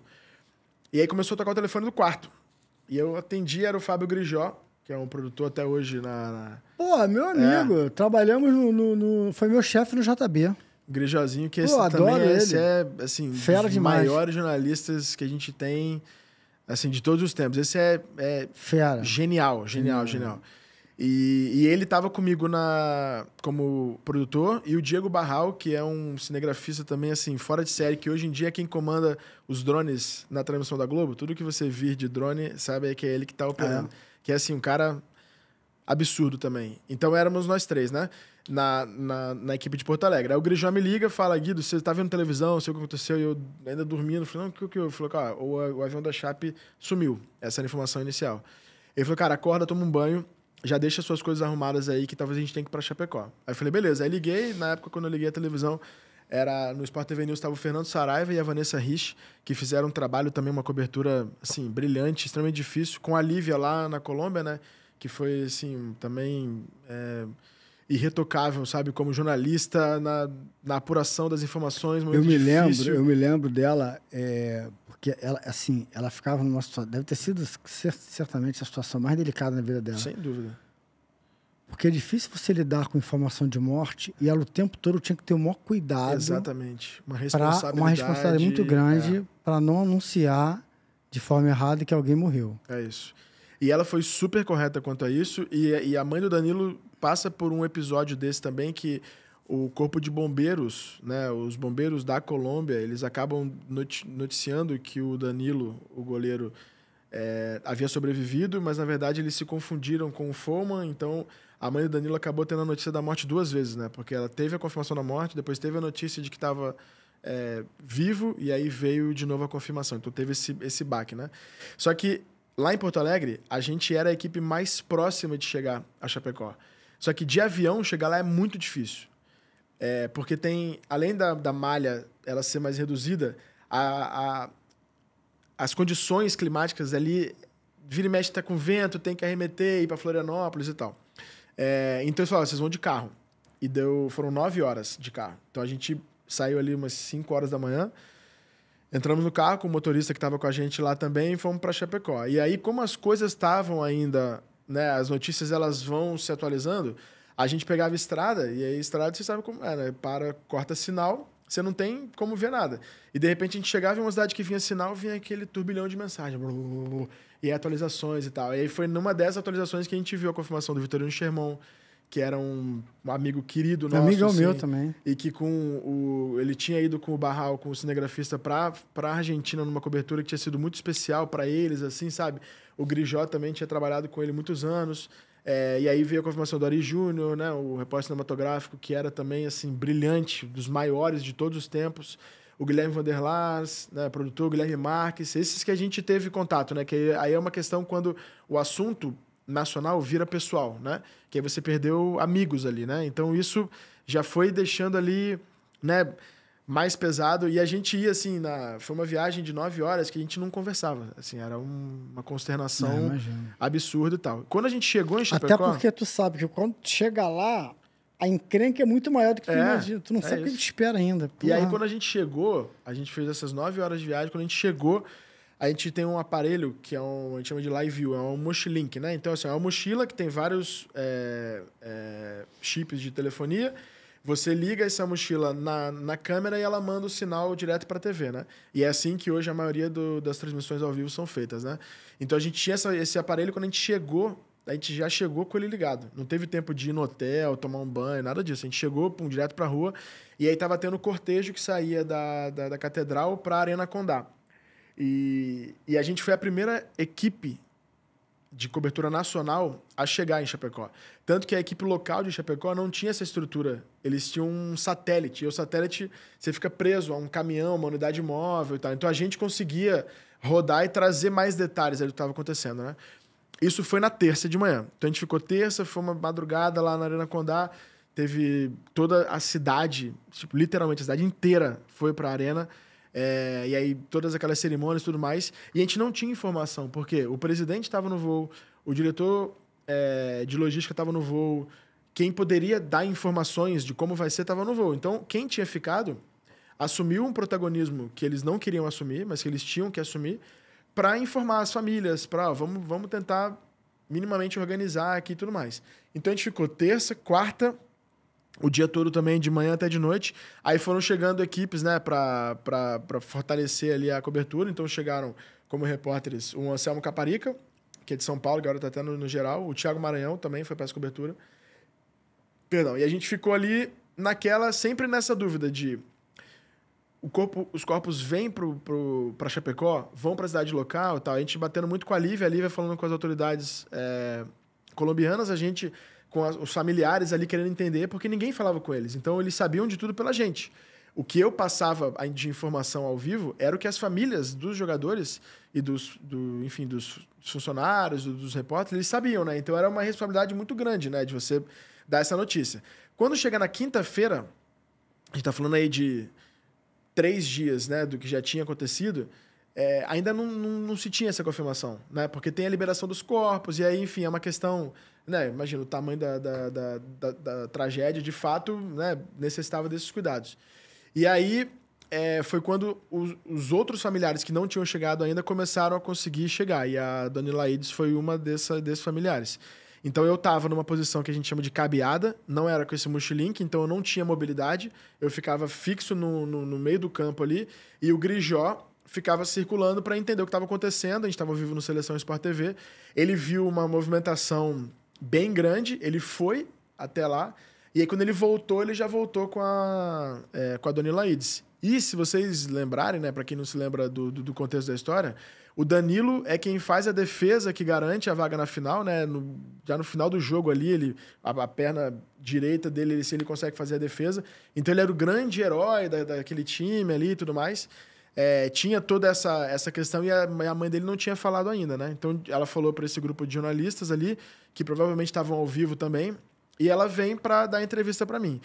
Geralmente, em entrevistas, você sabe muito bem disso, como essa daqui, por exemplo, a gente conversa antes, troca uma ideia, né? Mesmo a gente se conhecendo e tudo mais, tem esse protocolo, né? De você até para dizer, ó, nós estamos ao vivo, nós não estamos ao vivo, essa é uma entrevista sobre isso, a senhora se importa de falar disso e tal. Essa, especificamente, eu não tive esse tempo. Porque como eu estava ao vivo no Seleção o tempo todo, o chefe do Seleção me dizia, ó, se chegar alguém, a prioridade é sua. A gente para o que estiver falando e a gente vai ao vivo. E quando ela chegou, eles viram que era a Dona Ilaides, eles já meio que plugaram. Então eu tive sem brincadeira, assim, 10 segundos para dizer, ó, eu sou o Guido, meus sentimentos, a gente está ao vivo, a senhora se portaria, ela falou, não, vamos falar, vamos conversar. Foi isso. E aí começa a entrevista. Se você for, quem quiser olhar a entrevista de novo lá, você vai perceber que é uma entrevista que ela vai se conduzindo ali dentro de uma normalidade do que se esperava para aquele contexto. E aí, de repente, assim, ela que faz a pergunta, né? Que é a pergunta que eu brinco, que desligou o disjuntor ali do jornalista, e eu que já estava, enfim, chorando há tantos dias ali, e sempre me segurando para entrar no ar, com a responsabilidade de saber o que eu tinha que falar, da missão que eu tinha ali de definir mesmo uma coisa que é importantíssima para aquelas famílias, né? E aí ela pergunta, né?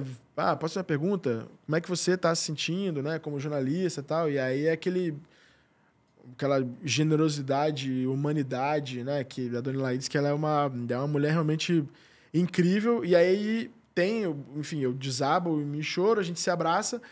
E depois, até uns bastidores do que acontece depois daquilo, né? Porque quando acontece o momento, o Marcelo Barreto, ele também tem um cuidado e um carinho muito grande, porque outras pessoas poderiam querer explorar aquele momento, né?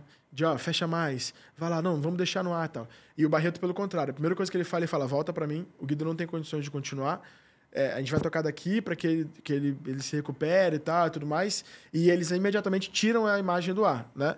E aí, quando tem a gente tá chorando ali e tal, já chegam 2 enfermeiras, e aí ela leva a Dona Ilaides para a área dos parentes. E eu fico ali, ela querendo saber se eu preciso de alguma coisa, se quer me medicar, alguma coisa. Eu falei, não, tá tudo bem. É uma emoção mesmo do momento ali, foi uma coisa que aconteceu, tá tudo certo. Tal. Só que por ter tido essa separação, eu nunca mais encontrei a Dona Ilaides. lá em Chapecó, né? Porque aí, no dia seguinte, na sexta, já foi o velório, então os corpos chegaram e tal, e teve ali toda a cerimônia, né, na Arena Condá, e eu tava fazendo o cortejo. Então eu saí do aeroporto acompanhando o caminhão com os caixões até a arena. Chegando na arena, já tinha outra equipe que faria, e teve uma chuva, assim, absurda. Então tudo eu perdi o telefone, eu tava incomunicável, e assim, uma chuva torrencial e eu um caminhão aberto, né? Então, a equipe falou, não, Guido, vai pro hotel, sua missão já está cumprida, descansa, toma um banho e tal, não sei o quê. E aí eu não encontrei mais com a Dona Laídes. Eu fui me encontrar com ela no Dia das Mães do ano seguinte, que o Sport TV decidiu fazer uma reportagem pro Planeta Sport TV, que era um programa da Mariana Bonfim, que era a editora, para esse reencontro mesmo, né? Que a gente, de fato, nunca tinha se encontrado e tal. E aí, aí eu vou até a casa dela, em Cianorte, e ela é uma mulher, assim, que eu fiquei ainda mais impressionado e admirando ainda mais, que ela trabalha numa rádio, então ela faz tudo ali, ela que leva as coisas pra rádio, sabe? Faz ali todo o dia a dia, ela é uma motinha. É mesmo? Ela, assim, ela que faz a rádio acontecer, basicamente. E querida por todos e tal. E aí lá que ela me explicou, ela falou, Guido, sabe por que eu te perguntei aquilo naquela hora? Porque eu tinha dado uma entrevista antes, que foi nesse bolo que devia estar todo mundo falando, e 3 jornalistas me perguntaram, como é que a senhora está se sentindo? Como é que a senhora está se sentindo? E eu falei, eu não sei dizer. Eu não consigo dizer. Aí, quando ela ficou com isso ali, ela falou, eu queria saber se alguém tinha, se alguém podia dizer isso. Então, quando eu te vi ali, eu quis entender se alguém tinha essa resposta ou se era só eu que não tinha essa resposta, sabe? E aí eu falei, Dona Laídes, realmente não existia essa resposta, né? E ela fala, nossa, me desculpa por ter te feito chorar. Eu falei, imagina, pelo amor de Deus e tal. E depois ela mandou mensagem pra minha mãe, sabe? Elas se falaram assim e tal. E acabou criando essa relação. E ela explicou o que aconteceu naquele momento ali, sabe? Que ela falou, eu não tinha mais de onde chorar. Tinha secado tudo. Ela falou, tava oca por dentro. Sabe uma dor de você não ter mais de onde sair?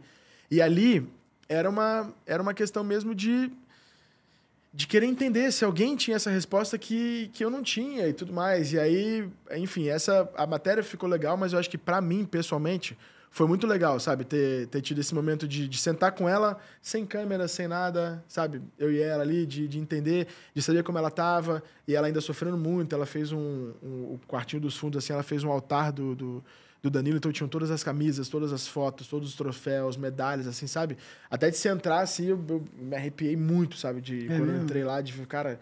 E de adoração mesmo, sabe? De manter vivo ali a memória de tudo que ele conquistou e do quanto ele era feliz como jogador e tudo mais. Então esse foi um episódio, assim, que o episódio em si, ele me marcou demais, mas até trazendo um pouco desses bastidores do que aconteceu depois, que acabou também sendo importante, sabe? Para entender o que tinha acontecido ali. E aí tudo fez sentido. Mas até hoje é uma coisa que me marca demais, assim, essa cobertura.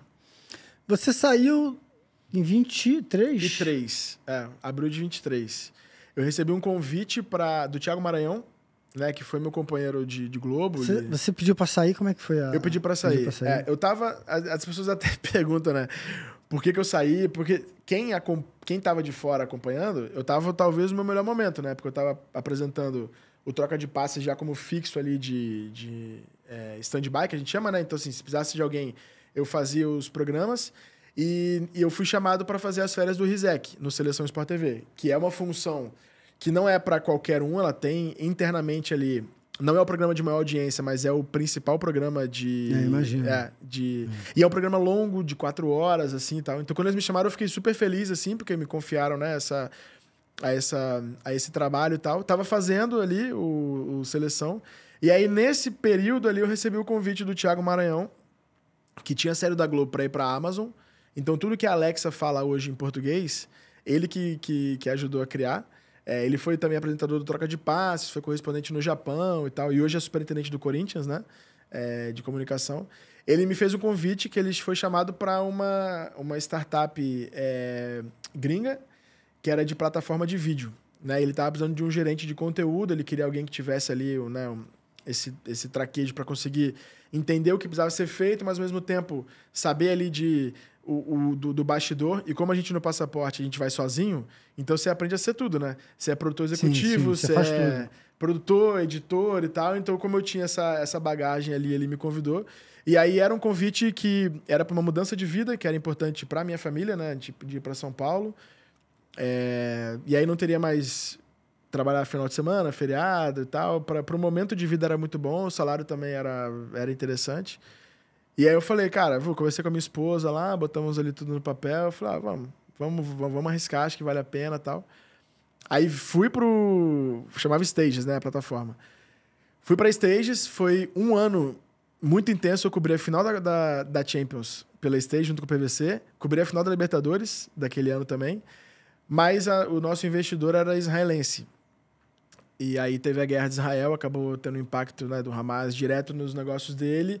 E aí eu conheci como funciona o mundo de startup, né? Que é assim, ó, chegou aqui, não tem o que fazer. Não é diferente da Globo, que tem ainda, que é uma empresa gigantesca, tá? Falou, não tem o que fazer, é guerra. É uma questão de sobrevivência, a gente precisa encerrar a operação e tal, e desligou da tomada.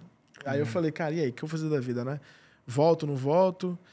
Recebi alguns convites para voltar, mas pensei e falei, eu quero aproveitar que eu tô aqui e eu fiz lá na Stages, eu era gerente de conteúdo, mas eu acabei sendo também head de novos negócios. Então eu conversava com muita gente, usando a bagagem que eu tenho, né, e as relações que eu tenho no esporte, para sentar. Então eu sentava em reunião, fazia isso, aquilo, tal. Então as coisas começaram a andar, que eu falei, eu plantei tanta semente aqui que dá para colher sem ser a Stages, né? Eu falei, eu vou tentar. E aí, uma dessas sementes foi o podcast, né? Que eu decidi criar, o Cavaco Futebol Clube, junto com outras coisas que eu faço também, que, enfim...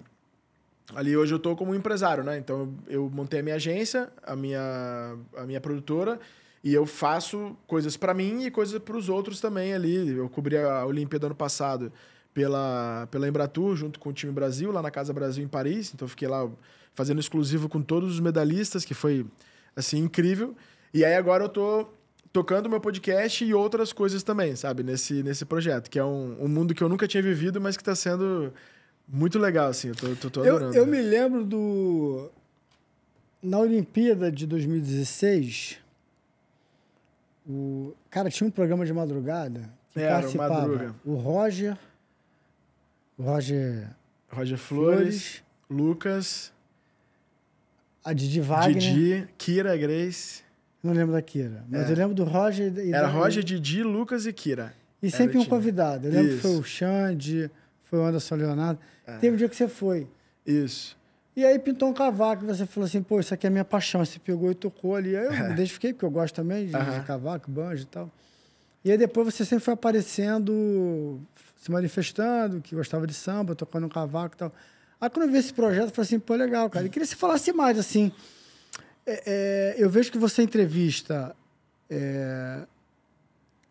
um artista e um boleiro, mas esse boleiro, ele gosta disso. Como é que é esse formato? Já são quantos programas? Fala mais sobre ele aí. Tá, deixa eu só te dar um pouco de contexto de como que o samba surge na minha vida, né? Quando eu morei em Vila Velha, no Espírito Santo, eu toquei na banda de pagode lá. Toquei de 2000 até 2004. Eu tocava pandeiro, eu era pandeirista. Só que eu sempre gostei muito do cavaquinho. Então, a minha avó, minha falecida avó, me deu de Natal um cavaquinho, que é até esse cavaco que eu uso no programa, até hoje. Deve ter mandado consertar algumas vezes. Né? Até que não, sabia? É mesmo? Ele tá ali... É mesmo? Então a marca era boa. Rosine, a marca que... eu nem sou patrocinado, não, mas é uma marca realmente muito boa. E aí eu tinha esse cavaquinho, quando a gente ia pros ensaios, eu ficava ali, por exemplo, com o pessoal de harmonia, querendo aprender e tal, mas sempre meio que sozinho. E aí eu fiz uma videoaula com o Mário Sérgio, do Fundo de Quintal. Uma videoaula, assim, videoaula de videocassete mesmo, das antigas ali. E aí aprendi meio que com ele ali o básico e nessa de estar ali na rua tocando e tal, vira e mexe o cantor, né, que era o cavaquinho. Às vezes ele saía pra fazer alguma coisa, no bis, quando voltava, eu assumia ali e tal, então eu aprendi a tocar. E quando eu venho pro Rio, no Sport TV, tem muita gente que toca. Tem muita gente que escreve samba. É mesmo? Samba assim, da Mangueira, sabe? Samba campeão e tal. E tem uma galera que é do samba mesmo. E a gente se juntava no final do ano e fazia um churrasco. E aí, desse churrasco, a gente começou a fazer uns pagodes no quiosque. Então, todo mundo da Globo já sabia que eu tocava, eu sempre tocava com eles. O Maestro Júnior pediu pra eu levar o cavaquinho na final de 2019 em Lima, enfim, pra brincar mesmo ali de aeroporto, sabe? Nessa de viagem, vai e tal. o Luiz Roberto, vira e mexe na transmissão da Globo, ele falava, do nada ele soltava, e aí, o Guido do Cavaco, que tá aí, tá, não sei o quê. Então eu já tinha essa referência. E como eu sempre fui apaixonado por samba e por pagode, eu tinha feito algumas matérias que, na Globo ainda, de samba e de pagode. Uma delas, que foi a que mais me marcou, assim, pra mim, se eu tivesse que dizer, a melhor matéria da sua vida, não foi do Bolt, não foi do 7x1, não foi nada. Foi uma matéria que a gente fez pro Carioca de 2017, que a gente juntou o Ferrugem, o Bruno do Sorriso Maroto, o Suel e o Dilcinho. Cada um torce pra um time, né? O Ferrugem é tricolor, o Bruno flamenguista, o Suel botafoguense e o Dilcinho vascaíno. Pra eles fazerem tipo uma trivia ali, eles tinham que montar uma paródia da música de sucesso deles, que fosse a ver com o time deles, e uns testes ali de conhecimento. E no final juntava todo mundo e fazia música e tal. E aí eles, como já sabiam que eu gostava de pagode, me botaram pra fazer essa matéria. E foi uma matéria, assim, espetacular. Essa eu tenho guardada pra sempre, assim. E depois, quando teve no Globo Esporte, eles fizeram pra Taça das Favelas uma matéria que era pra fazer tipo uma roda de improviso com o Bessa e o Mug do Bom Gosto e o Arlindinho, que até veio aqui também. A gente foi lá em Bangu e tal, não sei o quê. Aí eu também comandei essa. Aí eu fiz uma rima de improviso ali e tal, não sei o quê, brincando. Quem era internamente ia saber que eu gostava. E aí, nessas matérias, o pessoal do samba e do pagode, às vezes trocava mensagem de DM, via eu fazendo uma final do time dele, mandava, pô, cara, tá aí, que não sei o quê, barará. E aí, enfim, eu já tinha essa relação invisível com os sambistas, né? E aí, quando eu decidi fazer alguma coisa, um podcast, o pessoal falava, cara, você tem que fazer um podcast pra trocar ideia, pô, você é um cara que tem 1 zilhão de histórias, já viveu, conhece um monte de gente e tal. Aí eu falei, cara, eu sei, mas eu queria fazer um podcast que eu pudesse fazer algo que eu nunca pude fazer, sabe, na TV. E aí eu tive essa ideia. Eu falei, cara, eu vou juntar essas duas paixões, que são minhas paixões, mas que também são universos que, né, tão super juntos assim. E eu falei, vou fazer um podcast que tenha sempre um artista de samba e pagode com um nome do futebol, seja jogador, ex-jogador, jornalista e tal. Eu quero ouvir do jogador falando de pagode, porque aí ele se sente à vontade também pra não ter que ficar falando o que ele fala todo dia. Sim. E os caras do pagode, muitos são comentaristas frustrados. Você sabia disso? É mesmo? Ó, o Palito do Intimistas, o Joãozinho do Caju Pra Baixo. São caras que, assim, que queriam trabalhar como comentaristas de verdade, assim. E aí eles adoram falar de futebol e tal. E eles também têm uma admiração muito grande, né? Tanto os caras da bola pelos do samba e vice-versa. E aí, o primeiro que eu gravei foi com o Adame, do Pagode do Adame, que é uma banda, assim, que eu sou muito, muito fã. E o Vinição, o Vinícius Souza, né? Que tá no Sheffield lá da Inglaterra. Aí a gente gravou na casa do Vinição e foi o piloto, assim, o primeiro de tudo. A gente gravou. Aí o segundo a gente já fez o Bochecha, o Leandro Bochecha, com o Gustavo Lins. Leandro Bochecha esteve aqui também. Que também é resenha pra caramba, né? E aí a coisa foi andando. Aí a gente gravou... Aí o Bom Gosto, a gente fez o terceiro... O terceiro foi com o Bom Gosto e o Tonhão, Antônio Carlos. Depois a gente fez com o Pique Novo e o Douglas Silva. O Maicon com o Vou Pro Sereno. Enfim, a coisa foi andando. A gente foi gravando. E uma coisa que eu achei muito... Tem um que é Arlindinho, Alex, é isso? Esse foi até hoje o mais especial, né? Que esse o Google me convidou pra gravar na sede deles. Que legal. Porque eles viram que tinha um mix muito legal. E o YouTube, pela primeira vez, está como detentor de direitos do Brasileirão. Aberto, né? E eles estão passando na Cazé. Os jogos da Cazé TV do Brasileirão são do YouTube. E o YouTube transmite na Cazé TV. Por isso que tem a logo junta dos dois lá. E eles falam, pô, esse ano a gente precisa de uma ação estratégica pra fazer e tal. Vamos juntar esses dois nomes e tal. Eu fiz a produção. O Alex foi o primeiro campeão, né, do Pontos Corridos. Um gênio. E eu descobri que o Alex é muito fã de samba também. Fã do Reinaldo pra caramba. Reinaldo, Então, esse foi um episódio legal. Um outro que também, assim... Já bateu mais de 500 mil o corte no Instagram, é do Alan Patrick. Com o Cor de Batuqueiros. Eu vi, ele é... Músico. Toca muito, muito, absurdo. Aí o outro também que foi muito legal, o Caio Alexandre, que a gente fez com o Thiago Soares, que eles são muito amigos, eu não sabia, e o Caio falou, cara, o Thiago é meu irmão, e aí o Caio também toca tantã, toca um monte de instrumento, tem um banjo também lá que gosta de tocar. E aí acabou que a coisa foi saindo assim muito melhor do que eu esperava. Eu nunca tive uma negativa, sabe? Assim, eu fiquei muito impressionado. Pô, que maneiro, assim. cara. O que não dá é assim, vai estar viajando. Entendi. Assim, topo, vamos marcar pra dia. Aí eu tô jogando encaixando ali e tal. E o que é legal é que, assim, esse é um podcast que eu não sou jornalista nele. Nele é um podcast de entretenimento. Sim. E isso me ajuda, de certa forma, a ter o cara do futebol. Porque eu falo com ele assim, por exemplo, se eu fosse na Globo, eu jamais sentaria contigo e falaria: o que a gente não pode falar? Se você topou fazer a entrevista comigo, eu não vou te dizer o que eu vou perguntar. Você pode saber o tema, o assunto e tal. Mas no jornalismo, eu vou te fazer a pergunta. Mesmo que você me diga, eu não quero falar sobre isso, eu vou te fazer a pergunta sobre isso. E aí você responde, eu não quero falar sobre isso. Sim. Nesse caso é diferente. Aqui não, aqui tem uma informalidade. Porque, e no meu caso é entretenimento. O que eu quero saber, o que eu quero assim, é diversão para ele, para mim e pro outro. Então, nesse caso, eu consigo quebrar algumas barreiras que talvez no jornalismo eu não teria, de liberação. Por isso que o podcast tá fazendo sucesso. Porque vai nesse lugar e o cara fica tranquilo. E ele acaba se soltando mais. Sim. Porque e eu falo com eles também, eu falo, ó, não é ao vivo, é gravado. Se falar qualquer coisa que escapulir no momento ali, você me avisa que eu tiro. Eu já tive que tirar algumas vezes de alguns que pediram assim. E pra quem tá assistindo, não muda nada.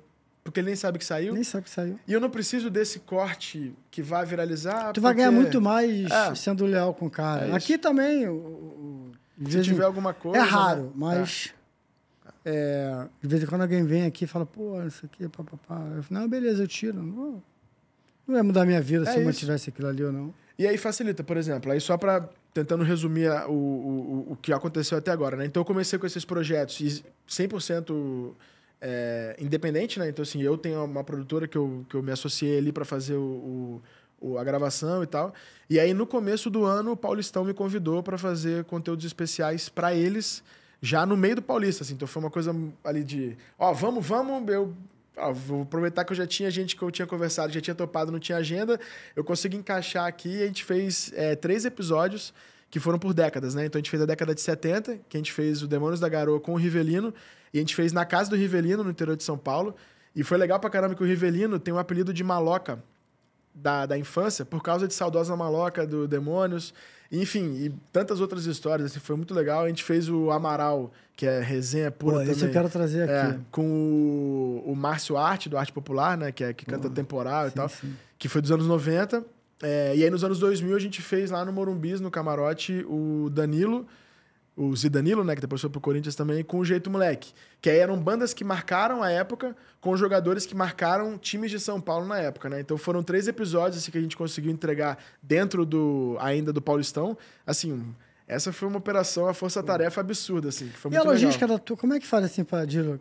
Você vai gravar, o custo, como é que é esse custo? Você vai gravar em São Paulo, vocês viajam, aí tem que levar os caras de avião. Como é que é essa eu tenho um investidor, né, que é um parceiro meu, que ele banca todos os custos, né, da operação. E eu tenho uma produtora parceira. Então, geralmente, o que a gente começou a fazer, até por uma questão de mobilidade mesmo, e foi muito mais uma necessidade que apareceu do que um conceito, sabe? Eu não vou dizer aqui, pensei em fazer itinerante na casa dos caras. Não, foi uma necessidade. O do Vinição, por exemplo, pra gente fazer o primeiro episódio, tinha que ser na casa dele, no intervalo de 2 horas entre o treino da manhã e o treino da tarde. Ele de férias. E eu falei, não, beleza, a gente consegue? Consegue. Então eu montei uma estrutura que eu vou onde a pessoa tá. Essa é a minha estrutura. Então, aqui no Rio eu venho, eles são daqui, a gente grava, né, junta ali 2, 3 dias, grava uma série de episódios para ter, né, uma frente. Quando é em São Paulo, a produtora vai para lá. E aí, geralmente, a gente ou usa ou faz, né, com o artista e o jogador que já está na cidade. Então, não tem muito esse custo de trazer e de levar, né? Ou a gente consegue ir também onde o cara tá, né? Isso facilita, por um lado, a questão de... Para o entrevistado é muito mais fácil, confortável, ele faz na casa dele. Mas dificulta um pouquinho porque é um terceiro, a gente tem que cuidar da agenda de 2, mais o local, né? Então são 3 coisas ali pra fazer. Não é fácil, não é simples, mas tá funcionando e eu tô super empolgado. Algum desses caras, assim, tu era muito fã deles, aí tu olhou e falou assim, nossa, todos. Que isso, cara. Todos. Ó, o Gustavo Lins, muito, mas muito, muito, muito, muito fã. Pique Novo. O Pique Novo tinha uma música no grupo lá que a gente tocava, que nem é a música mais famosa deles, chama História Combinada. Que assim, sozinho é assim que eu me sinto sem você. E essa música, pra mim, ela tem uma memória afetiva gigantesca. E aí, lá no podcast, tava o Cezinha também, que é um cavaquinista que, nossa, é um top, sei lá, 5 da história, fácil. E aí eu falei, pô, ô Cezinha, você deixa eu tocar essa pro Leomar e tal. E eu toquei História Combinada pro Leomar cantar. Então, você imagina, é coisa de maluco, assim. Quem mais? E aí, o Adame, assim, dos atuais, né? Que eu sou muito fã. Vou pro Sereno, o próprio Demônios da Garoa. Tem um que eu sou muito, muito, muito, muito fã mesmo, e que também já tá, a gente deve fazer em breve aí, que é o Delcio Luiz. Puta, que esse cara marcou minha vida, assim, demais. Eu falo que eu gosto muito de samba, né? E eu gosto muito da relação, aquele samba com DNA de fundo de quintal, com DNA de Cacique de Ramos. E eu falo que eu não gostaria de samba se não houvesse Arlindo Cruz, Marquinhos PQD e Delcio Luiz. Claro, tem um monte, assim. Claro. Não tô querendo ranquear, mas o que esses três juntos fizeram... Pô. É porque, assim, o Delcio Luiz, o nego até conhece por causa do Raça e do Que Loucura, o Arlindo Cruz, a entidade mais... Agora, o Marquinhos PQD, por exemplo, ninguém sabe que ele existe, mas assim, tu vai pegar 10 sucessos da tua vida, 8 o cara tem caneta do cara ali. E você pega os caras, por exemplo, eu gravei agora um recente que foi bem demais, assim, e foi o do Felipe Bastos com o Rosil. O Rosil Soares, que ele foi vocalista do Tenta Samba, mas ele é um compositor absurdo, assim. A gente até fez um corte lá, que era ele... Todas as músicas do CD ao vivo do Tenta Samba, né? Que foi 2004, se eu não me engano, 16. Ele cantando as 16, o Bastos cantava todas... E das 16, 14 ele que fez, entendeu? Tu gravou com o Lincoln, não gravou? Gravei com o Lincoln. Eu acho que o Lincoln foi do Tenta Samba. Foi o Lincoln era o cavaquinista do Tenta Samba. Lá nos anos... Começo dos anos 2000. Isso, ele era o cavaquinista do Tenta Samba ali. Que aí tem o solo de SOS, que é uma coisa também que ficou super marcado, assim, e tal. Esses caras que eu vejo, por exemplo, o Lincoln... É um cara que, sei lá, ele até aparece mais. O Ferrugem bota ele muito no front, não, isso é uma entidade tocando. Isso é uma entidade. Isso é uma entidade tocando. Quando ele topou, ele falou assim, cara, não vamos fazer. E vamos fazer aqui no meu estúdio. A gente gravou no estúdio dele, o Estúdio Nave. Tanto que a mesa, depois você vê. É na casa dele, que fica na Barra. Ele tem um estúdio na casa dele e a mesa que a gente gravou o podcast é o piano. Um piano absurdo, assim, dele lá da... Porque eu conheci ele nos anos 2000, 2001... Ele morava na Abolição, eu morava em Pilares. Ele morava na Abolição e ele me deu aula de cavaquinho um mês. É mesmo? Você fez aula de cavaquinho com ele? Fiz aula de cavaquinho com ele. Eu já tinha feito com meu primo, fiz lá um mês. E era na casa dele. Eu lembro que na época ele tinha feito um cavaquinho de 5 cordas. Olha só. Mas estava dando problema. Não sei se tem relação com ele, tu lembra? Eu gravei com um cara, ele teve aula contigo e você tinha um cavaquinho de 5 cordas. E quando eu cheguei na casa dele, eu não lembro qual era a quinta corda. Ré, sol, si, ré, né? As 4. Eu não sei qual era a quinta. Mas estava com um problema. Ele mostrou, eu falei assim, caraca, mano. Porque o bicho é... Não, é absurdo. E aí, pra você ter uma ideia, eu gravo com esse meu cavaquinho que minha avó me deu, né? O Rosine. E aí eu cheguei lá, o estúdio que ele gravou é onde o Ferrugem grava o disco A Vera. É ali que ele grava. É lá, ele não vai pra lugar nenhum, não tem, é lá que ele faz tudo. Grava, sonoriza, masteriza e tudo mais. E aí, quando eu cheguei lá, ele falou assim, pô, você vai fazer com esse cavaquinho aí? Não quer fazer com esse aqui, não? Aí ele pegou um de faia. Ele falou, esse aqui que eu gravo todas as músicas do Ferrugem. Eu falei, pô, ô Lincoln, mas... Pô, é uma honra, né? Mas você tem... Ele falou, não, vai, pô, vambora, coloca esse teu ali de fundo ali de cenografia e vamos mandar nele aqui e tal, não sei o quê. E aí, assim, o meu... Ele é meio duro e tal, tanto que o meu dedo ele tem até um calinho aqui, né? Porque a corda é meio alta. O meu dedo também, assim, todo mundo fica e tal. Quando eu peguei o dele, cara, você encostava assim, ó, já saía. Que isso, cara. Macio era, tipo, demais assim, aí. Não querendo fazer nenhum tipo de comparativo de pejorativo com marca de carro, mas é como se se tivesse me dado, por exemplo, um Kwid manualzinho para dirigir, é o meu. E aí ele pegou, sei lá, a BMW mais absurda do mundo e falou, toma aqui pra você... Era, assim, surreal. Tudo surreal. O som é diferente, a forma de pegar aqui e tal. Aí eu falei, cara, olha só que... Esse tipo de coisa, por exemplo, acho que eu nunca tinha falado disso. Queria te cortar. O Arlindinho teve aqui, e ele trouxe o banjo dele, o banjo que ele toca, que é um banjo até que era do... Não é aquele verde, não. O verde, é. Não eu toquei é naquele verde, sabia? Tocou? Lá naquela matéria que eu te falei do Globo Esporte ali, do improviso, ele me deixou tocar, que ele foi com esse. Aí nesse aí eu falei, não, imagina, isso aqui esse é do pai dele, é lá de trás. Mas ele tem um outro, que era do pai dele também, normal. Ele trouxe aqui. Aí antes dele chegar, o menino trabalha com ele, o Léo, chegou na frente. Aí eu peguei aqui e fiquei... Cara, muito macio. É macio. Muito macio. Não machuca o dedo, cara. Porra, o meu, cara... no frio nem dá. No frio é foda, né? No frio eu desisto, nem toco no frio. Machuca o dedo pra caramba. Não, fica cheio de calo aqui, cara, assim, ó. Quem é teu ídolo no samba? Cara, eu tenho alguns, assim. O meu Arlindo Cruz. O que tem, assim, por uma série de questões, e aí até entrando... É porque eu não gosto de me colocar numa posição de, por exemplo, de ranquear, qualidade e tal. Eu sempre falo, é o que mexe comigo, assim. Pra minha vida, quem, assim, o 01 de todos é o Jorge Aragão. Esse é um cara que... Era na época que eu tava na banda, era a música que eu ouvia com meu pai, o meu pai ia comigo, meu pai já é falecido, né? Então ele ia comigo nos shows, era o que ele mais gostava, sabe? Então assim, e era um CD que eu lembro dele comprar, aquele CDzinho ao vivo, que ele tá pra baixo, assim, fazendo reverência. É o do Ave Maria? É, do Ave Maria. De 2000. Isso. Esse era o CD que, por exemplo, todo sábado, todo domingo a gente acordava, botava ele pra tocar sem pular faixa. Dava o play... E até o final ali, até me arrepio de lembrar, e até o final, tomando café da manhã, trocando ideia ali, tinha que... você hoje vai lavar banheiro, né? Você vai arrumar a sala e tal. E o som da casa era aquele CD do Jorge Aragão. Aquele sonoro era Jorge Aragão. Ele, pra mim, é muito especial. O Alossom, pra mim, é muito especial. Eu tive a honra de fazer com o Henrique, do Alossom, né? E o Alossom tem uma história do Riquinho, que faleceu super cedo e tal.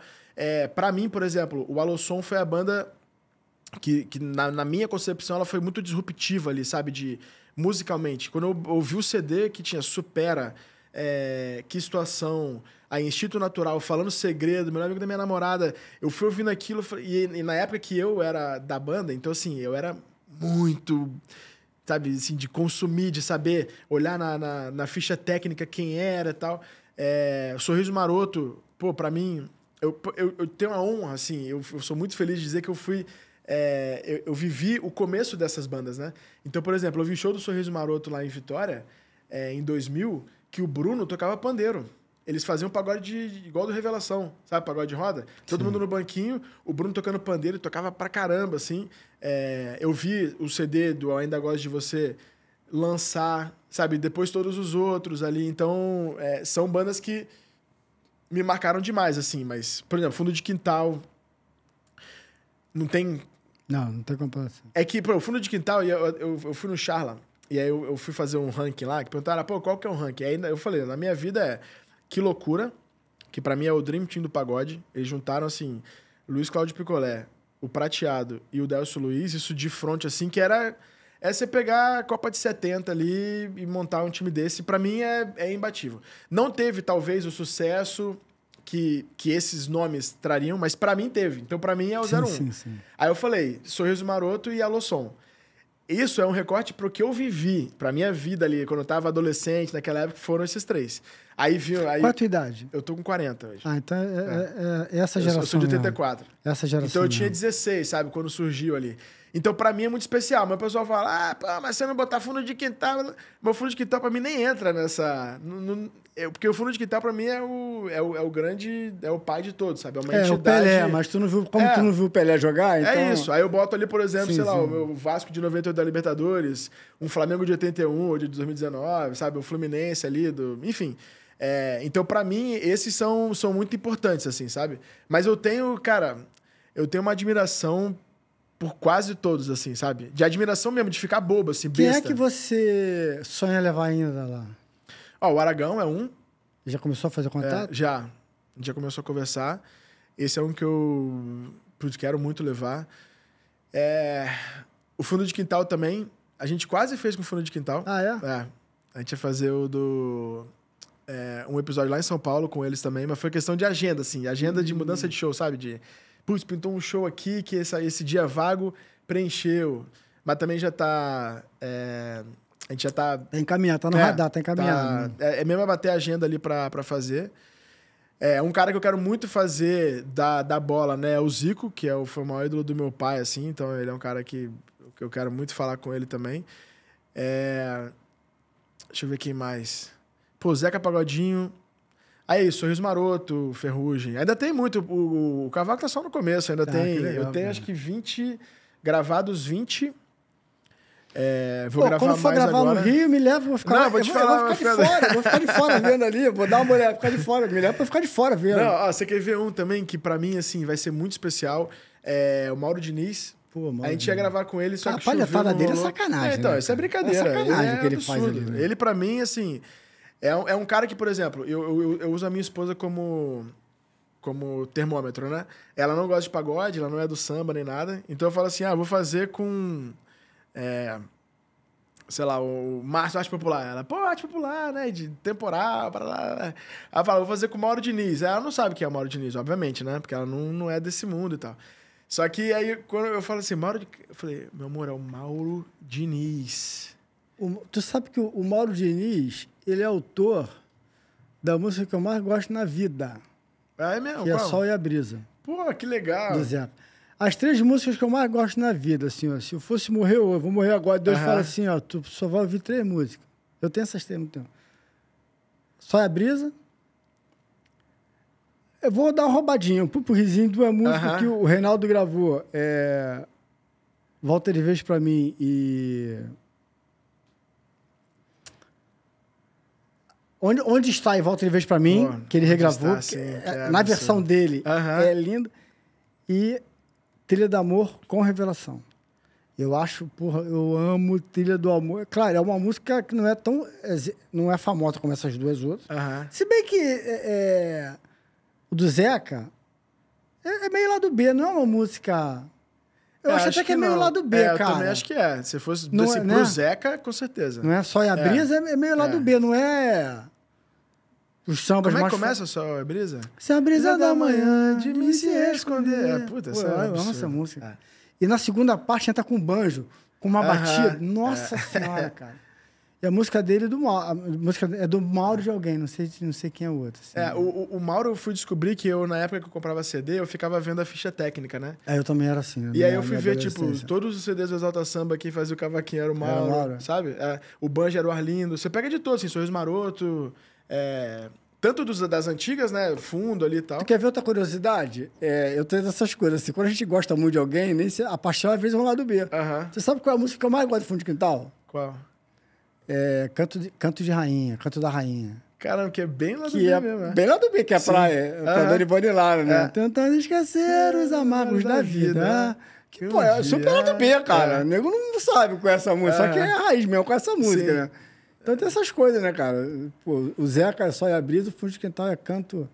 É canto de rainha ou canto pra rainha, não sei, mas é a música... acho que é canto pra rainha. Canto pra rainha, é absurdo. O Tony Garrido veio aqui e ele adorava Ivone Lara, né? Ele falou que se o rock tivesse uma rainha, tinha que ser a Rita, que tá ali, e se o samba tivesse, tinha que ser a Ivone Lara. Aí eu falei isso, até cantei aqui, cometi a heresia, o crime de cantar a capela na frente de Tony Garrido. Mas ele é generoso, pô, que lindo, que lindo. Aí eu sei, porque eu não tenho voz. Quando vem, o Andrezinho veio aqui, o Arlindinho, o Tony, mas o Tony não cantou. Ele falou que vai voltar com violão. E também veio o Léo Russo. Sim. O Léo Russo veio aqui. E todos eles vieram com instrumento. Então, quando eu ia cantar, eu cantava aqui. Eu tenho consciência. Se eu cantar aqui, eu vou desafinar, né? Então, eu dava o diretor lá muta o teu microfone, né? Assim, e ajudava aqui. Eu ali ajudava a fazer um coro, para não estragar o cara. Sai o som junto, estraga, né, cara? Não dá. Eu tenho consciência disso, né? Cara, aí ter vontade de entrar... Pô, levar o Zé quer ser demais, né? Ele tá no momento mais de desacelerar, assim. Eu sou amigo do Luizinho, filho dele, que é afilhado do Arlindo. O Zeca tem uma gente... É difícil tirar ele de casa, né? Dá com os netos. Não, então, até daria pra ir na casa dele, por exemplo. Dele. Que aí, como a gente faz lá, itinerante.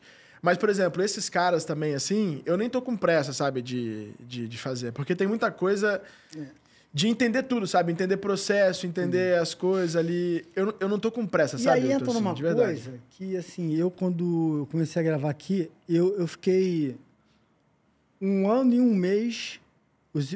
Isso aqui começou em janeiro de 24.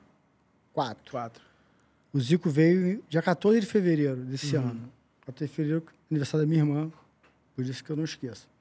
Não esqueceria a data dele, principalmente que era o dia do aniversário da minha irmã. Então o Zico veio em fevereiro, 1 ano e 1 mês.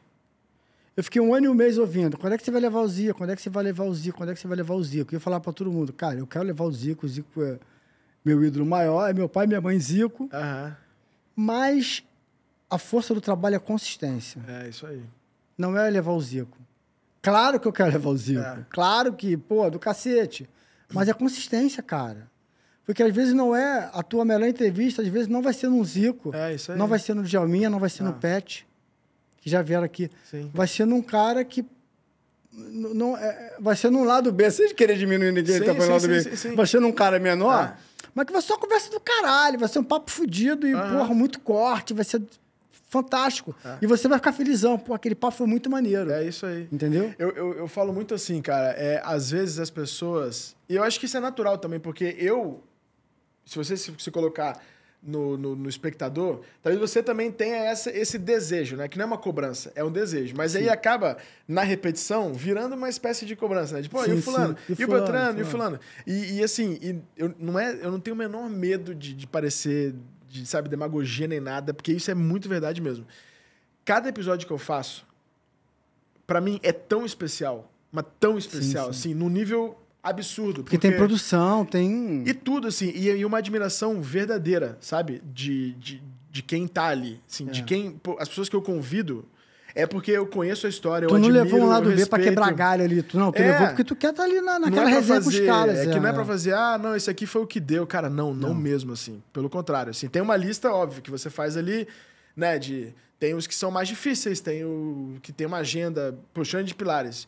Ele é um cara que ele é pureza, coração, sabe que se mandar mensagem ele vai. Só que ele tem uma agenda. Tá pra vir aqui também, mas ele tem uma agenda absurda, que é complicadíssima. Ainda mais agora com o Grammy super merecidíssimo, né? Que ele conquistou e tal. Então, assim, eu faço, e é isso que você falou pra mim, é a chave, assim. É a consistência e eu não tenho pressa mesmo, assim, sabe? Porque a coisa tá andando, só dos que eu já fiz.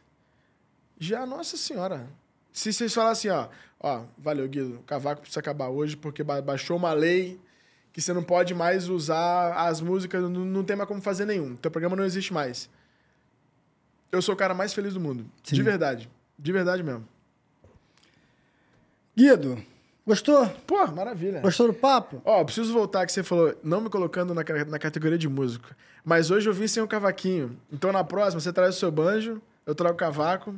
Aí a gente faz uma segunda parte. Aí a gente só... Aí vira só um samba. Já conversamos. Isso, fechado. Aí vira só um samba. A gente fala só a música que você gosta, toca, conta porque você gosta dela e a gente vai fechou. Embora.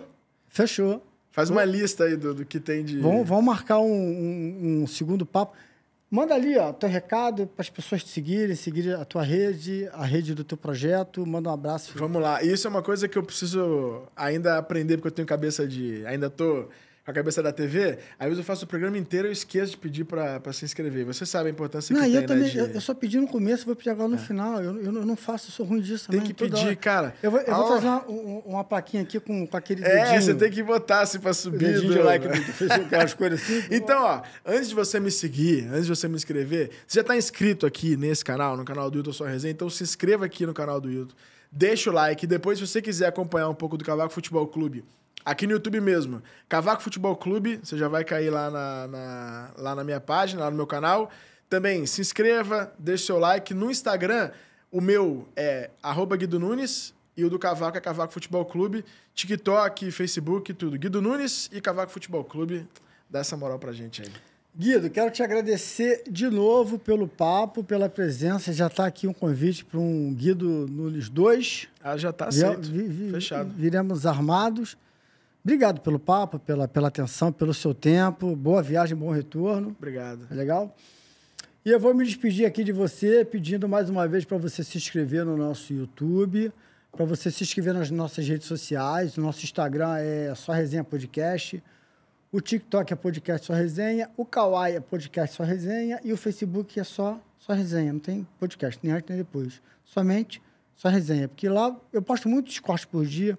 Lá você vê os cortes, tem uma ideia de como é que está o programa, sente a temperatura, cai aqui no YouTube, sente e assiste o programa na íntegra, tá bom? Então aqui vou me despedir do Guido mais uma vez. Obrigado. Caracaço, obrigado pela tua presença. Esse foi mais um Só Resenha. Até o próximo. Fui!